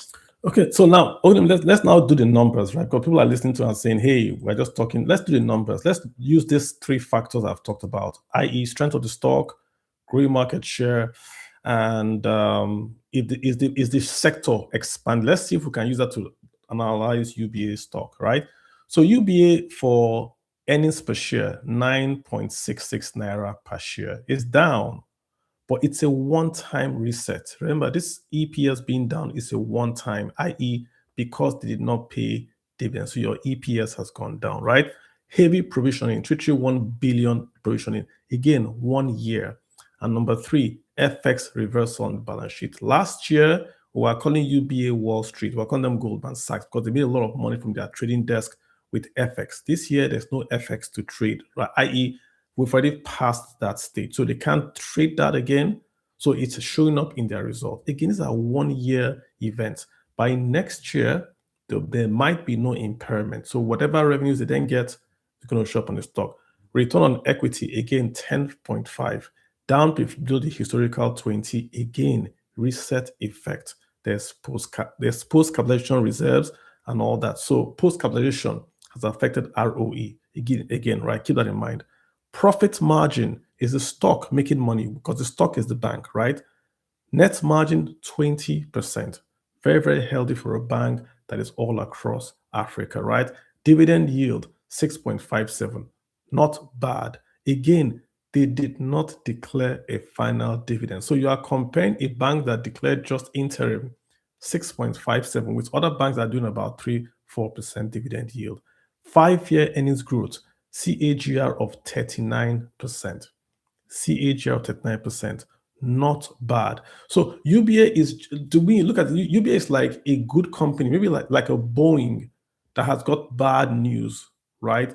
It's still a good stock that if you get into, right, because of the spread they're talking about, they are all over Africa, they are in China, they are in Dubai, they are now in France, they are in the US. They have a certain attribute that you can then play on. Those drive earnings on the stock. And again, 50% of their earnings are coming from outside Nigeria. Diversification.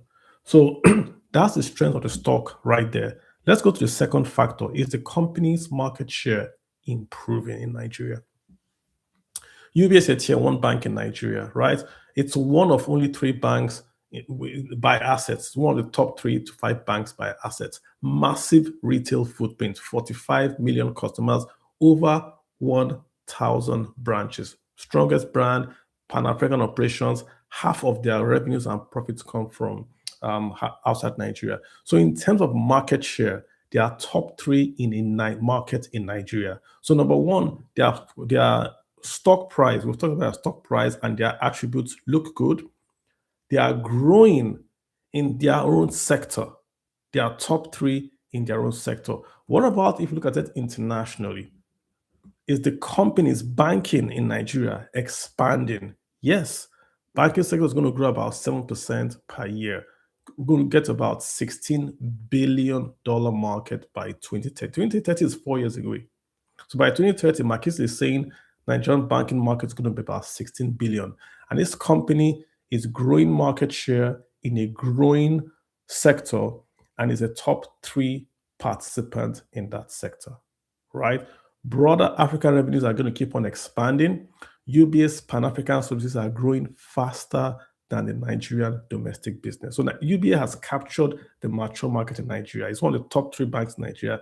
It's now capturing the growth in, say, Burkina Faso, Gambia, Sierra Leone. It's capturing those faster growing markets outside Nigeria. So the market is not just growing, it's shifting towards a larger, better capitalized, digitally enabled banking. And of course, UB, of course, I've got those things there. Why I'm making this point is this, right? When you want to trade on news, you want to sit back and ask yourself, is this a dip or is the company really going to be bad? If UBA was Nokia, UBA might have passed the first test and says, hey, the company shares might be good. They make phones and all that, right? But it wouldn't pass the second and third test. It's not growing in its market because it's Apple. And the market share for non-smartphones that don't have a typewriter, that don't have a flat screen, touch screen, is also falling. So they won't have passed that stage. But for these guys, 1, 2, and 3, I think they've passed. I believe, look at the simple pitch. By next year, they might have the same revenues with no impairment. So if the market price had fallen and you bought, you are buying that same earnings at a cheaper price. So I hope you guys were able to get into that action and you see how we sort of analyze that news. The news was oversold. It's bad not to pay dividends. Let me just explain that Nigerians want dividends. Nigerians love dividends. But to oversell and actualize perhaps a loss or to actualize you are out of that streak because you didn't get a dividend. I don't know about that strategy. Olimide, what do you think? Totally. You said everything, Carl. You just, for me, that was why I just chipped in a bit more. Actually, I'm just hoping that, the market will still be calm, any retraction. And another thing again is that I spoke with a lot of traders that people behind because yes, dividend was not in play. But if you look at people dropping the stock, it was a bit suspicious, like the other 12 billion naira, and I was making the argument that Nigerian stock market is not that big for us not to know who's behind 12 billion naira. And, my own thinking was maybe pension funds, because if you look at the pension fund index, for example, most of the stocks there are dividend. In fact, I think all, if not all, So I was thinking maybe a major, but from what I saw, I just felt like it was a funny price movement. So I really got in, and I think I'm having a mid to long term approach on it. Like I said, BB has done well over the years, so I don't see a bad year in terms of the fact that they didn't. It's not that they had. You could argue about the fact that they had some bad loans, and if you look at the non-performing loan in banking industry, the fact that forbearance, the new category around forbearance and oil and gas now has moved to category 3. It really makes it very tough, Kalu, in this space now. So, question for you, Lumide. Is this an issue with banks in Nigeria in general? Are they having an NPL issue? Yeah, so, Kalu, the argument then was because our books look so clean. Like, if you look at the results between 2024 and 2026 now, it looks a bit messier now because now banks are more transparent, and there are a lot of things now the CBN has really changed in this space. Then don't forget that we have a very high CRR, 45%, So that is why I said that GT is benefiting from a high interest environment, and they don't give as much like the other guys. So you could look at it that makes it very interesting. Look at ROE, capital efficiency, cost of capital. Look at other bases. It makes it. But in the real sense, in the economy, you can't grow your economy with GT's model. Let's be honest with that. You spoke about what is that model? What is that model? What is that model? Explain that model. Is the Goldman Sachs. That's the Goldman Sachs model of making most of your buck in investment or securities. Okay. You get it, Carlo. So if you look at it, for example, we have a Goldman Sachs in America. We have a JP Morgan. We have a Wells Fargo. We have a Citi. Look at these are even big banks. We have a Morgan Stanley, but each bank does different things. So I don't have a problem with GT. But when everybody wants when everyone wants UBA to be GT, you want First Bank to be UBA, or you want Zenith to be GT, I have a problem with that. I think people need to understand. That's why I said that as the market evolves, I think as people's perception changes of what value banks should bring in the system, because right now people are concerned about money. Like you can't blame. See, like I said, passive income. Some people had 1 million naira, some people had 5 million, some people had 300,000, 400.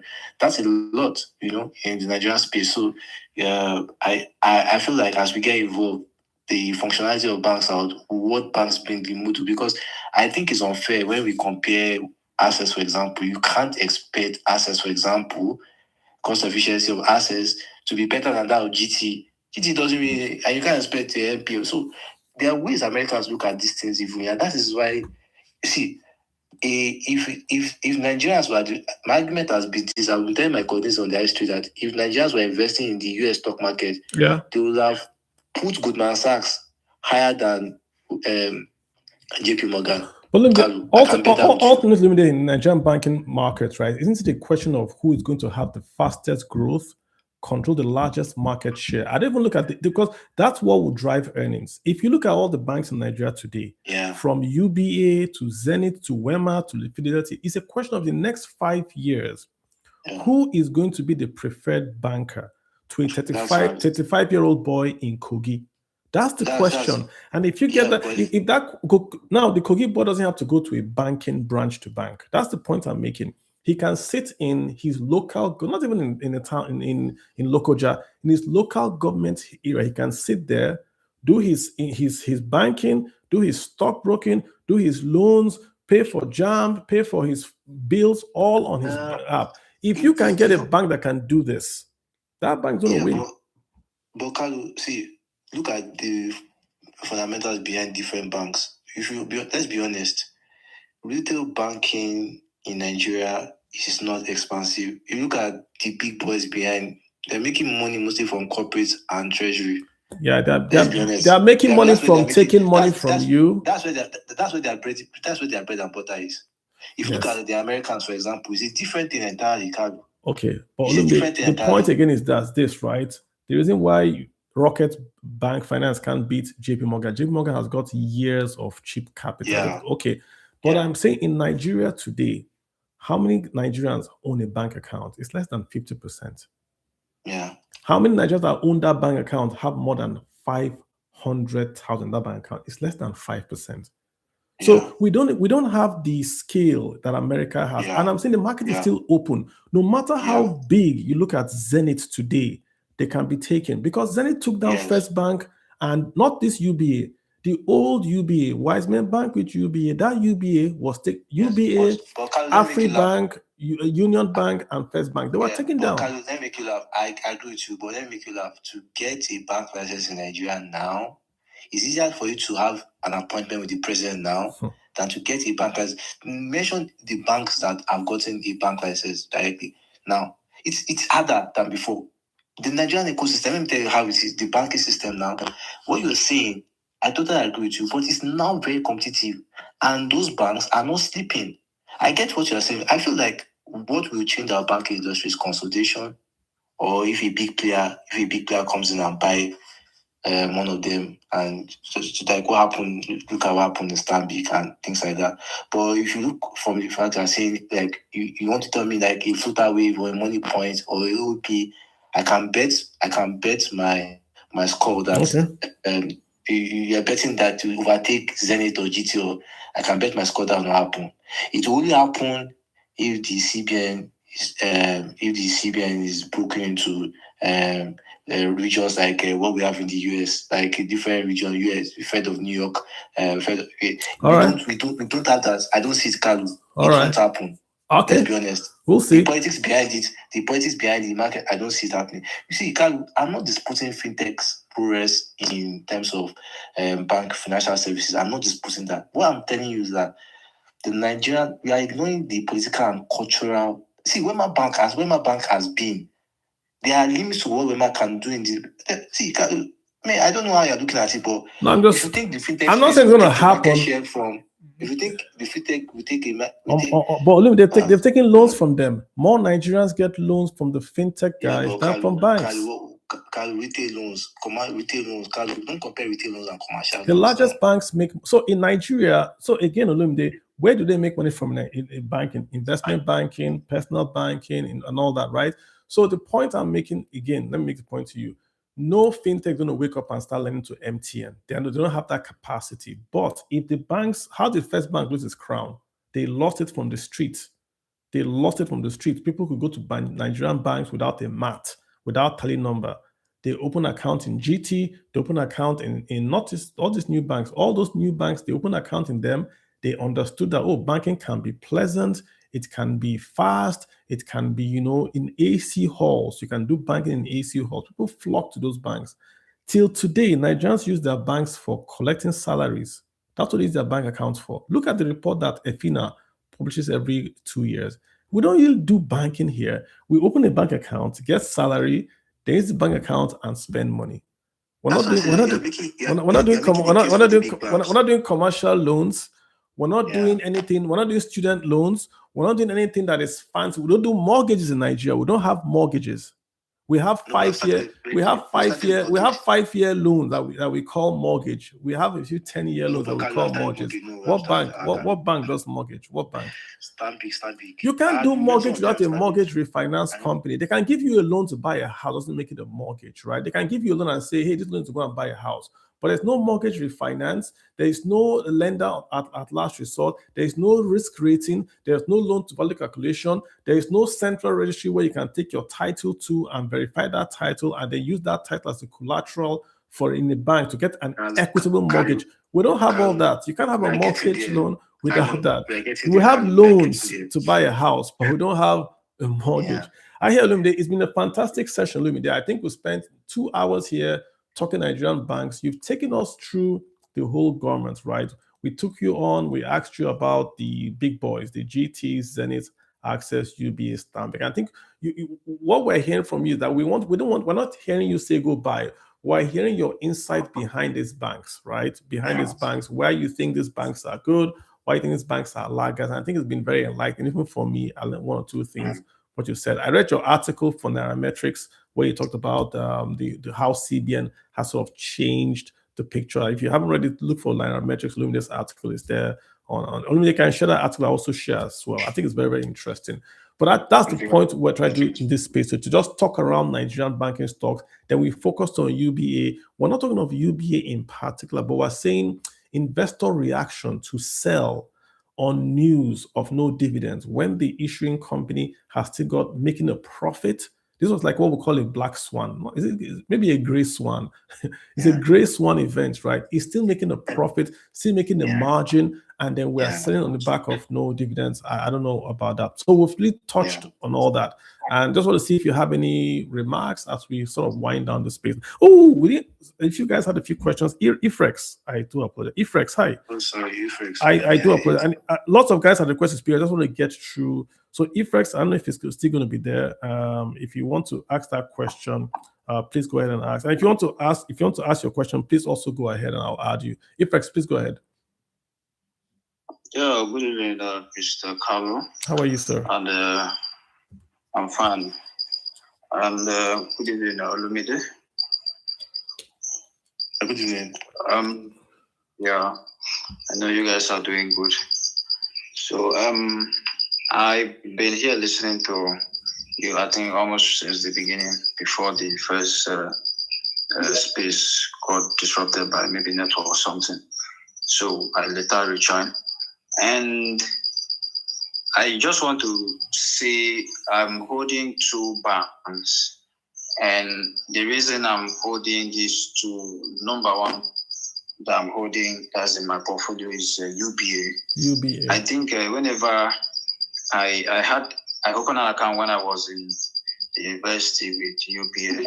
So I think for the past 2 years or something, whenever my money is in the bank, is in the account, and I do not touch it for like almost a month or so, I will receive like an interest of, let's say, about around 5%. I don't really know the exact percentage figure, and that has been making my UBA to be interesting for me. And that's the main reason why I am holding that stock. So the in-depth data about everything, the PE, I don't really go on to check them. It's just that simple act, has been making UBA to be interesting for me. Just earning your interest enough for you as a customer. That's why you own the stock. Is it a stock or the Yeah. deposit? Okay.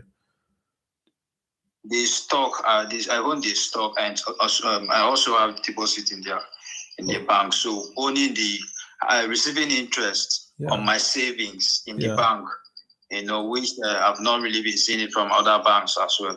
So that's what makes me to be interesting for me to hold the UBA.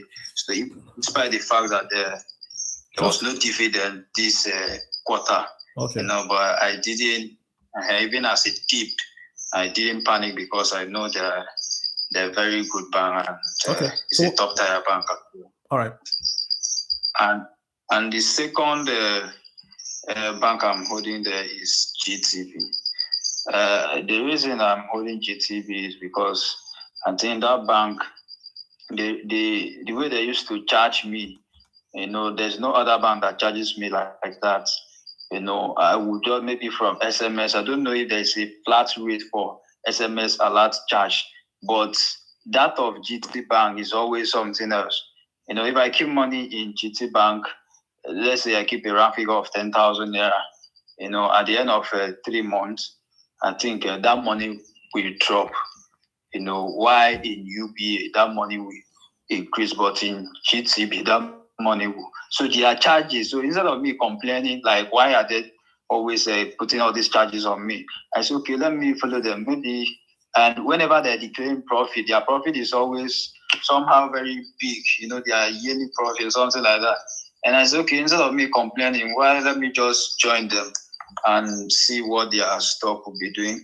So I purchased their stock and believe that they've been doing well, and their dividend came, and something that is interesting as well. So that's the main reason why I'm holding this two banks. I'm not really holding any other thing, any other banks outside the two.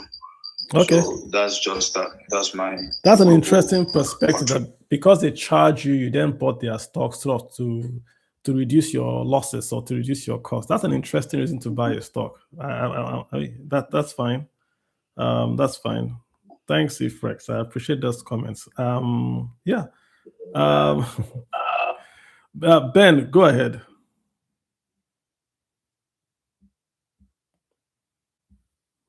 Ben, can you hear me? Yeah, Carlo, good evening. Good evening, Olumide. Olumide, it's like you've been covering banking for a very long time.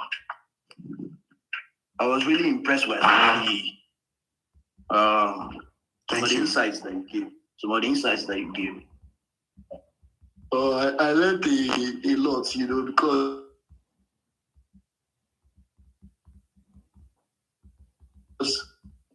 there's a lot going on in that sector. Questions regarding heading, So I have a question for you. Would you say that Nigeria's banking sector is a little bit saturated and hyper competitive? And based on that, what do you think, 5 to 10 years from now, maybe 5 to 15 years from now, what do you think the sector would look like, vis-a-vis the impact of competition coming from fintech, the states of tier 2, tier 3 banks, would there be more consolidations, or what do you just think in that regard? Thank you, Ben. So, I'm not always good being a market prophet, to be honest with you, and the reasons are not far-fetched. The variables in the Nigerian economy is still quite unstable. You can't compare the Nigerian economy with the US economy. It's very easy for you to project what JP Morgan would do in the next 4 or 5 years, Citi, Wells Fargo. But I will give you something for free. And it's from the fact that Nigerian banks also are very smart. If you look at their holding co structure, many of them have fintech positioning. Even UBA that doesn't have, the chairman has a significant exposure in a fintech company. And you also need to look at the fact that on the stock market, assets, for example, interest, that you look at the position, how they position themselves into that. So for me, I'm not so worried about fintech taking a grab on Nigerian banks' meat pie in this decade, at least. what I'm really concerned about is how the oil sector, who wins the game around Dangote Refinery, because I think that will change a lot because look at Dangote Refinery or Dangote Group will be the biggest company in Nigeria. Any of these banks that have a major pie in that conglomerate will be a big winner. And we all know Dangote's best friend. And we also know the marketing prowess of Tonelu Milu. So it's more like the tier 1 banks will definitely eat the bigger pie till the end of this decade. For tier 2 banks, I think I like Suleiman of Sterling. I've never hidden my passion for him. The guy is work from Accenture to InterSwitch he's a very brilliant chap. So I'm betting on tech products coming from that place. But I think Wema has shown that they are not a bank that can be pushed, and I think they are looking like wearing the crown in tier 2 area. For Stanbic, I think they're going to really consolidate. Look at the investment arm. People talk about PiggyVest, people talk about Cowrywise. Yeah, they're impressive, but if you really look at the numbers, I think you will not ignore Blue Nest and Stanbic Blue Nest. Mutual money market, for example, there's no firm that has that volume like Stanbic.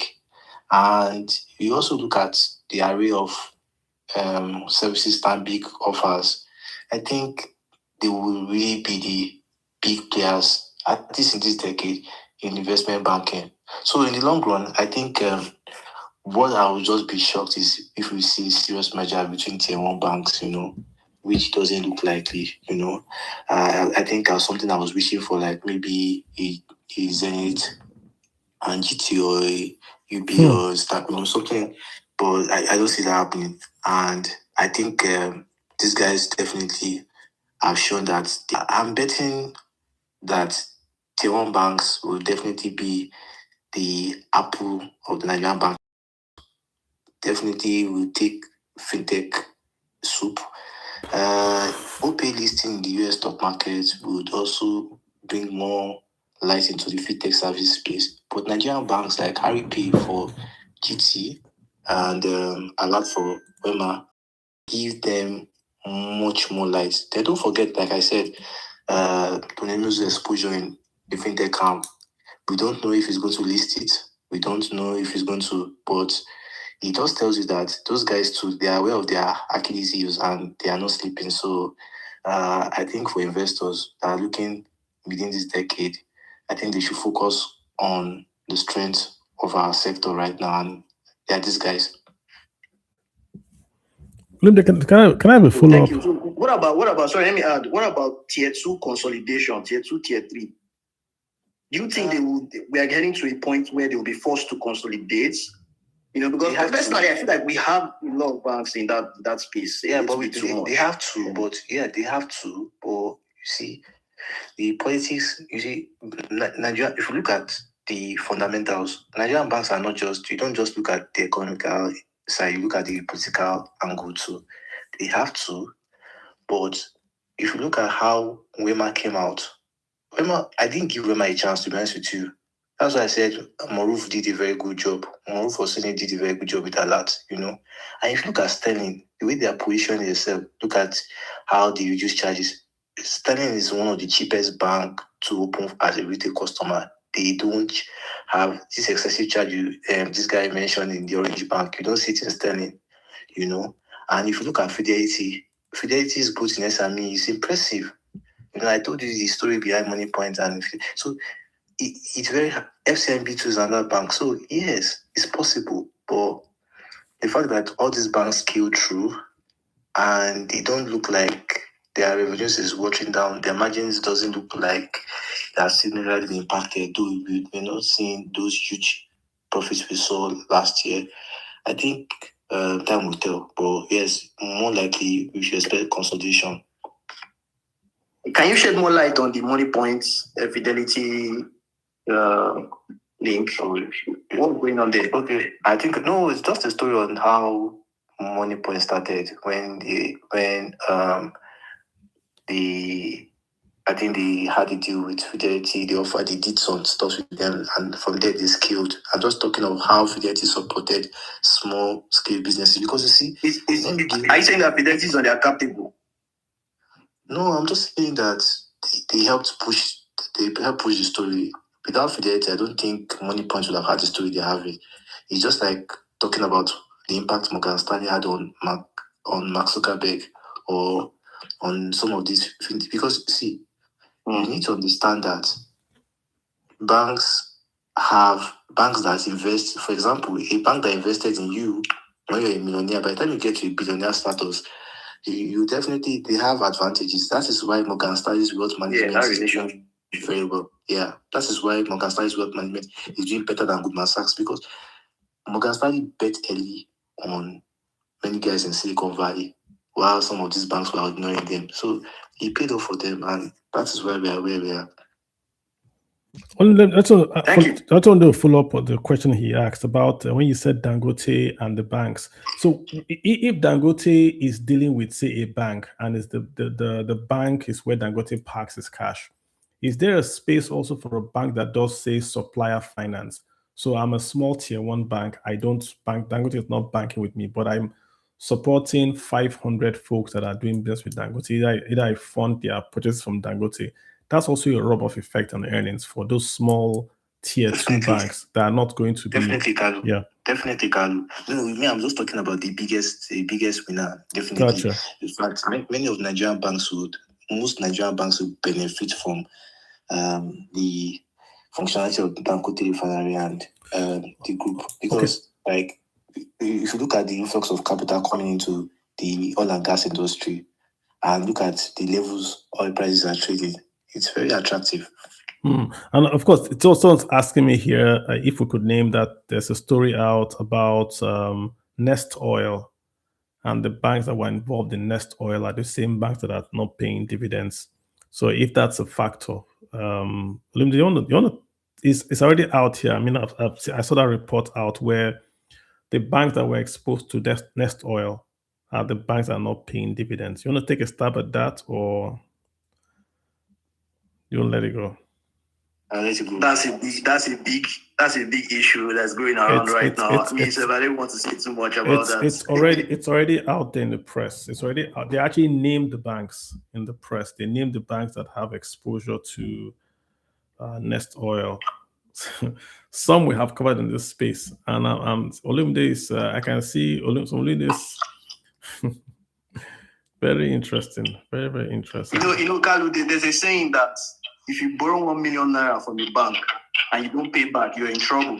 Yeah. But if you borrow 10 billion naira from the bank and you don't pay back, the bank is in trouble. That is true. You know, so that is the whole Nest Oil case. Nest Oil beat more than it could chew and failed woefully. But let's be honest. Now go back to the bank. But let's be honest. This is why I said that.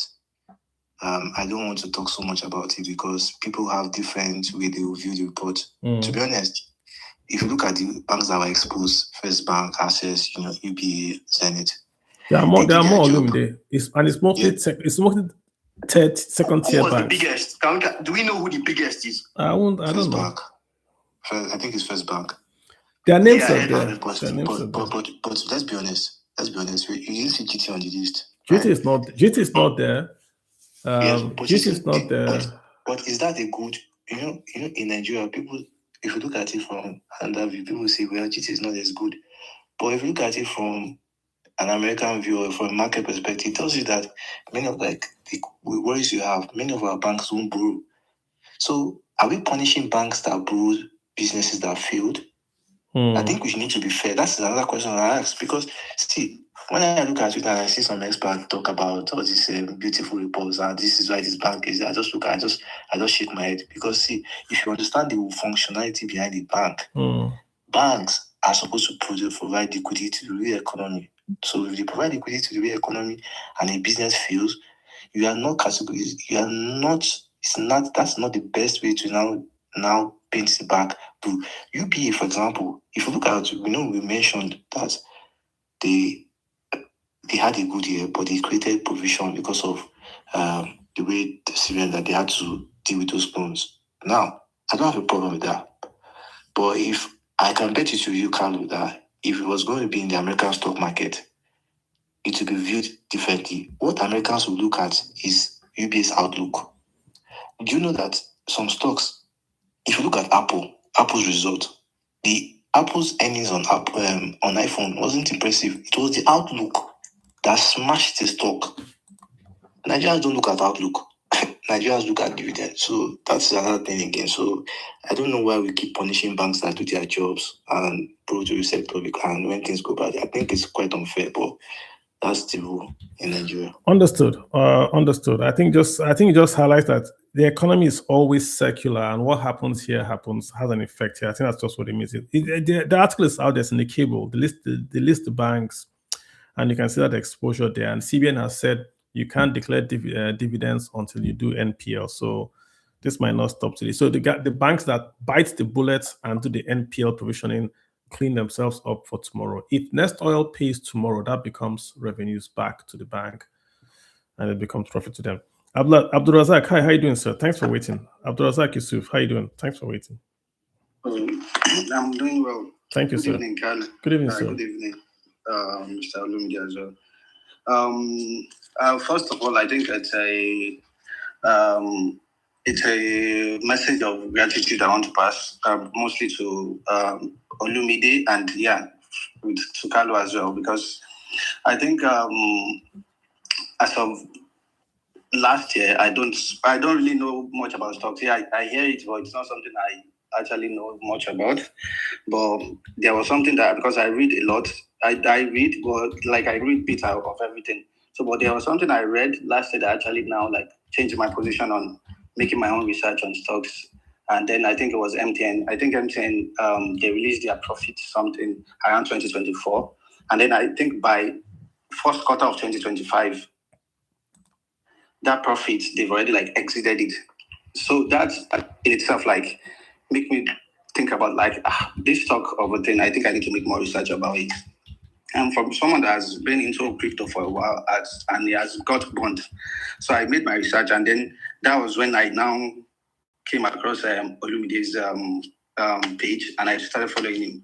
And I could say he has like I've been really guided, like not we haven't had like the one-on-one section where we say, okay, he has taught me, but there's a lot of things that he posts, and then following him and then saying you, Mr. Carlo, and then like following you has like been a blessing. I won't lie to you, because why I said this is that a lot of people are actually are interested in stocks, but I think the right information is not actually getting out there. For an average Nigerian, stocks actually make sense. And why I said this is that when you are ready to study on these things, when you're ready to like study on your own, yes, it's good to follow it's good to like follow the expert again, but again, you need your own intuition. But I call it guided intuition. Why I say it's guided intuition was that after doing my own research, I think as of December 2025, I started investing in stocks, I think around January. So when I started, I just had to like focus on the big guys, which is like the likes of Dangote, Tony Elumelu, what's it called? BUA Cement, Arabu, and then the likes. Those are the first people that I actually first followed, and those are the stocks I first bought, because for me, safety is actually first important to first pursue, and then the likes of MTN as well, because definitely I have to, because MTN is like the biggest I have in all my shares. Like it has like the biggest percentage. It makes a lot of sense for me. And then there was a time when Illumelu bought Seplat, I told someone that Seplat is actually going to double, but I was not going to buy it because it doesn't make sense for me to buy Seplat at that point. It has really, really exceeded something I can say I want to put my money on. Except when they have like $1 billion then I want to put, then that's what it makes sense for me. But it doesn't make sense. Same with First Bank. You can buy the ETF and get in right at the low end. Okay, so when Otedola bought First Bank, I didn't wait. I just bought it. The next day I bought First Bank stock. I at times, for me, that's I say it's just guided decision. Otedola and Dangote are best of friends. There is no way we would not have run it through Dangote, and there is no way there will not be a deal that would probably pass through him too when this old refinery is listed and stuff. And then I could, even though they were saying that the big Nigerian banks will actually eat the biggest cake from it. And I don't see a reason why First Bank would not be part of those reasons. So that's like what guided me to like buy some of these stocks. So one of the questions I now want to ask is that, yeah, we talked about tier 1 banks and tier 2 banks. For you guys that have been in this stock space for a while now, because when Olumide was saying he has bought Wema Bank when it was like 0.80, it was like 80 kobo or something like that. That's like you could literally gain something really, really significant from someone like something like that if you had actually bought at that point for someone like me. So my question now is that now first for me, tier 1 banks are like for a lot of people might not be able to make the kind of percentage they want. And then tier 2 banks, yes, they are still good. But is there any like let's say like a tier 3 bank that you can say, okay, you should look out for? Yeah, I know the market is competitive right now, but is there like a tier 3 bank that you say, oh, you could look into it? Yes, definitely it's not financial advice. Yeah, let Olumide answer. Olumide, he's asking for out of the curve. Is there a bank out there we're not paying attention to that is out of the curve? Exactly. And then Abdul, you're asking, you're monopolized. Do you want him to? Okay. Mr. Olumide, sorry. Yeah. So when he meant tier 3 banks, he's talking about tier 2, but out of tier the 2. Like when we talk about sterling, should we have put sterling? We talked about sterling. Yeah, and I mentioned you didn't talk about, but I brought it up. And okay. I spoke about Sulaiman. Yeah, I think at the bank. Is there anything we're missing? For now, I would think Olumide that if I was to ask his question, I would say the fintech boys are those. Is there a fintech app out there that we think we're not on our radar? Is PiggyVest eating banks' lunch? Stuff like that. No. So can you pick it for? If I'm going to pick my favorite fintech companies that I will buy, even without looking at the book, to be honest with you, because there are some stocks that I do like that too. Like without looking at the book, I look at the management team, how they are disciplined, how the team position themselves in the market. I'll pick PiggyVest. And why? PiggyVest reminds me of the Fola Adiola and Akinrokun story. And the reason is because you see, they did not chase after the claims, the shiny things in the space. And if you look at how they spend money, I've not seen their books, like I said without looking at their books. But look at how they spend money and how they sponsor programs. You see that the bank, the app is a bit conservative. Cowrie-wise would have been interesting for me, but I really don't know much about them, to be honest with you. So I wouldn't really want to talk about. But all those guys are all in one bucket. The PiggyVest, the Cowrie-wise, the Bamboo, they're all in that bucket of access to the market in a cheaper, faster, more convenient way. Yeah. But is there anyone really that the banks are like, oh my God, what's this guy doing? Because you see, remember when we had that fraudulent MMM? I think it's OPay. OPay? Okay. OPay and Money Point, yeah. But okay. From what I hear, from what I'm hearing, PalmPay, yeah, PalmPay, true. They are not actually scared. Banks are not, but for me, I think the bigger pie for these banks would be how they tap into the fintech market. Most of these fintechs, like the ones I mentioned, some of these banks will not buy them because you look at their valuation, you don't even understand how they got to that valuation, Yeah, I know valuation sometimes can be subjective, but you don't really understand how, for example, are you telling me Flota is $3 billion? So I don't know. I don't know. It will be hard to negotiate. Sorry, let me just say this because this is my area.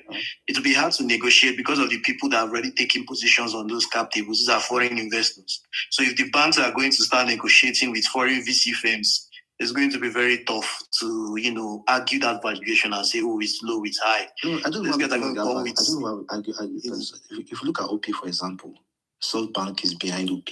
Salt Bank, that's why I was not surprised that JP Morgan City is behind you. But what a lot of people are asking me is, what is disposable income of the Nigerian market? They always make that mistake. They always make that mistake. That's why MTN them came and said, what's the disposable income of Nigerian market? Because Nigerians spend money on data. No, MTN's case is totally different. I'm sorry, it's different. No, but it's not different. It's not different. Not data. When Orange was to come to Nigeria, they were going to come a long time ago, and someone said the disposable income of Nigeria was below $2 a day, and they didn't come. And MTN came and started to sell and become one of the largest companies in Africa. MTN came with private equity. No. You're not getting my point. MTN, listen. Hold on. I don't want to argue. Look at the point I'm making. Let me just give my point. You can retort. I hear the point I'm making is I'm not arguing about. I'm saying when Orange, the investor, wanted to come to Nigeria, they didn't come because they were hearing this thing about low consumption in Nigeria. MTN also heard the low consumption and they came. I'm not saying anything is not making money or private equity. They came. The same way SoftBank is looking at OPay, it's till you come to Nigeria that you will now see your market. Many people look at the paper and it doesn't make any sense. I can give you local examples. That's the point I'm making. I'm not arguing if it's private equity or not. I'm just saying. Yeah. No, I mean my own point, Carl. My own point is that we had a failing government entity that was providing that service. So the government decided that this entity is failing, so we will privatize it. And MTN got the first license. It was MTN that got it. So that there's politics involved in that. MTN didn't get the first license. Beyond just, I don't think Orange. I don't think Orange. MTN didn't get the first license. They were fully committed. They would have come to lobby the government. No, you're not listening, Ben. MTN didn't get the first license. Before that MTN auction, there was an auction by Abacha to bring in a telecom person. That failed. Then they went and marketed to Orange to come to Nigeria. And the guy famously said Nigerians they are very smart. He was trying to be derogatory. The Nigerians are very, very smart and they can take money off you. He was derogatory, saying that it's all fraud. Do you know that in MTN in South Africa, hold on, Ben, just hold on. I won't invest in the military. Okay. In South Africa, they did not believe MTN's profits in Nigeria until it was reported in MTN's reports in South Africa. They didn't believe that you could make money in Nigeria to that level. Nigerians were eating up MTN. So anyone that just sits down and says, this country, there's a black economy that's not measured. Look at what I'm saying. I totally agree with what you're saying. With MTN, you're totally on point. But this is what we're saying. Look at the size of the Nigerian financial technology services. And you look at the valuations of these companies. And you look at their margins. And you look at the upsides, and you look at the outlook. It's very hard for you to put your money, but OP has changed that. You're right. Like, OP is a success story.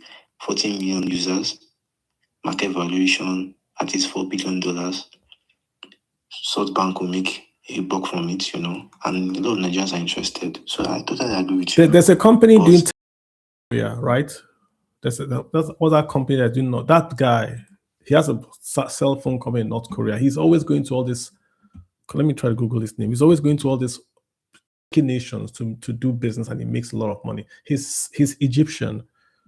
I'm going to get his name for you. That's what he does. He's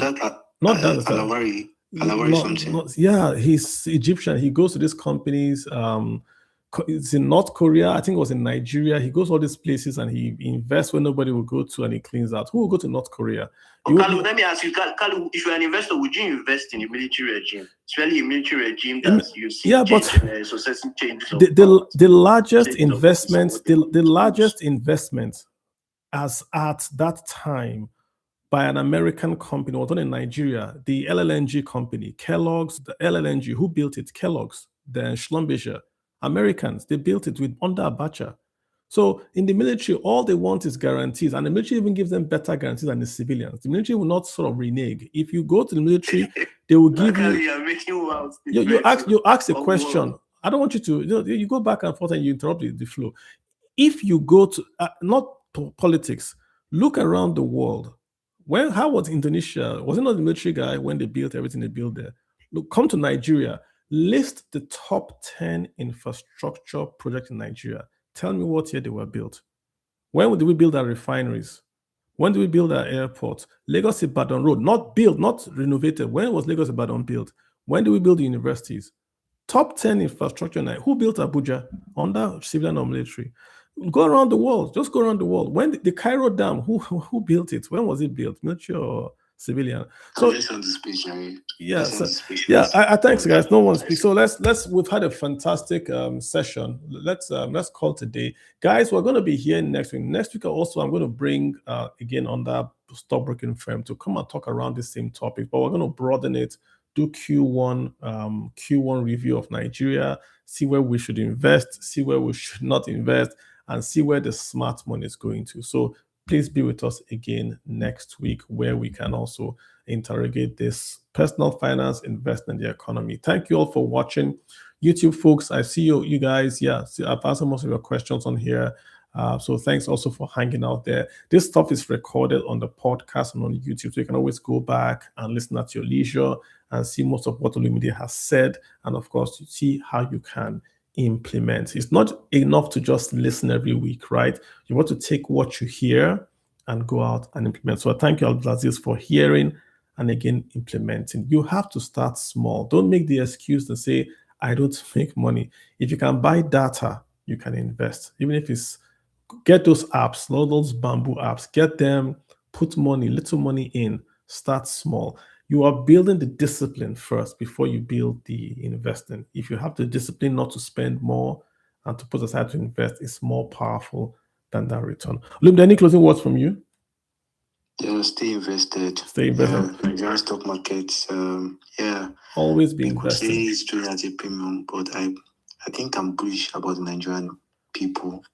Was it Tosi? Tosi said it to be a bullish year this year, Abi. Tosi was saying they should said it to be a bullish year. Okay. I think look at it that investors have made the fastest 56 trillion naira in history. In Nigeria? Yes, in Nigeria history. Within 4 months, the market made 56 trillion. We started the year with about less than 100 trillion. It's even more than 56 trillion because market cap is about 156. So yeah, investors have made more than 56 trillion, the fastest ever in Nigerian history. For those that don't have money, don't feel bad. The knowledge is powerful. You always get your opportunity, and you could also apply it to whatever you do. Perfect. For some of us, it's not just even invest in the market, writing, analysis, financial discipline, budget, savings, how to allocate capital, all those things. So you don't really have to put money to make a living in the stock market. You can learn how successful people manage their resources. Follow the right people and be positive. Have a great week. Fantastic, Olumide. Thank you so much. Guys, I'll see you here next week when we're talking again on a topic on money, finance, and of course, personal investing. Hang tight, guys. It's going to be a wonderful week. You guys go out and make money. We're hearing news of some back and forth with Iran and the US. We talk about it because that's an economic story, not a war story. Whatever happens in that war has a direct effect on inflation, on the stock market, and the GDP. So we watch that news and we bring it to you because that's the biggest. If you look at this year, for the first time, I believe, Olumide, US stocks have now overtaken emerging market stocks. For the last 2 years, emerging market stocks have been beating US stocks. Now, US stocks, VTI, just beat emerging market stocks. And it's driven by this higher cost in emerging markets and, again, higher returns in tech in America. So watch these things. What happens in the world matters. It affects you in Nigeria because we're all connected now. All right, folks, thank you so much. I'll see you guys next week. Have a fantastic day and bye.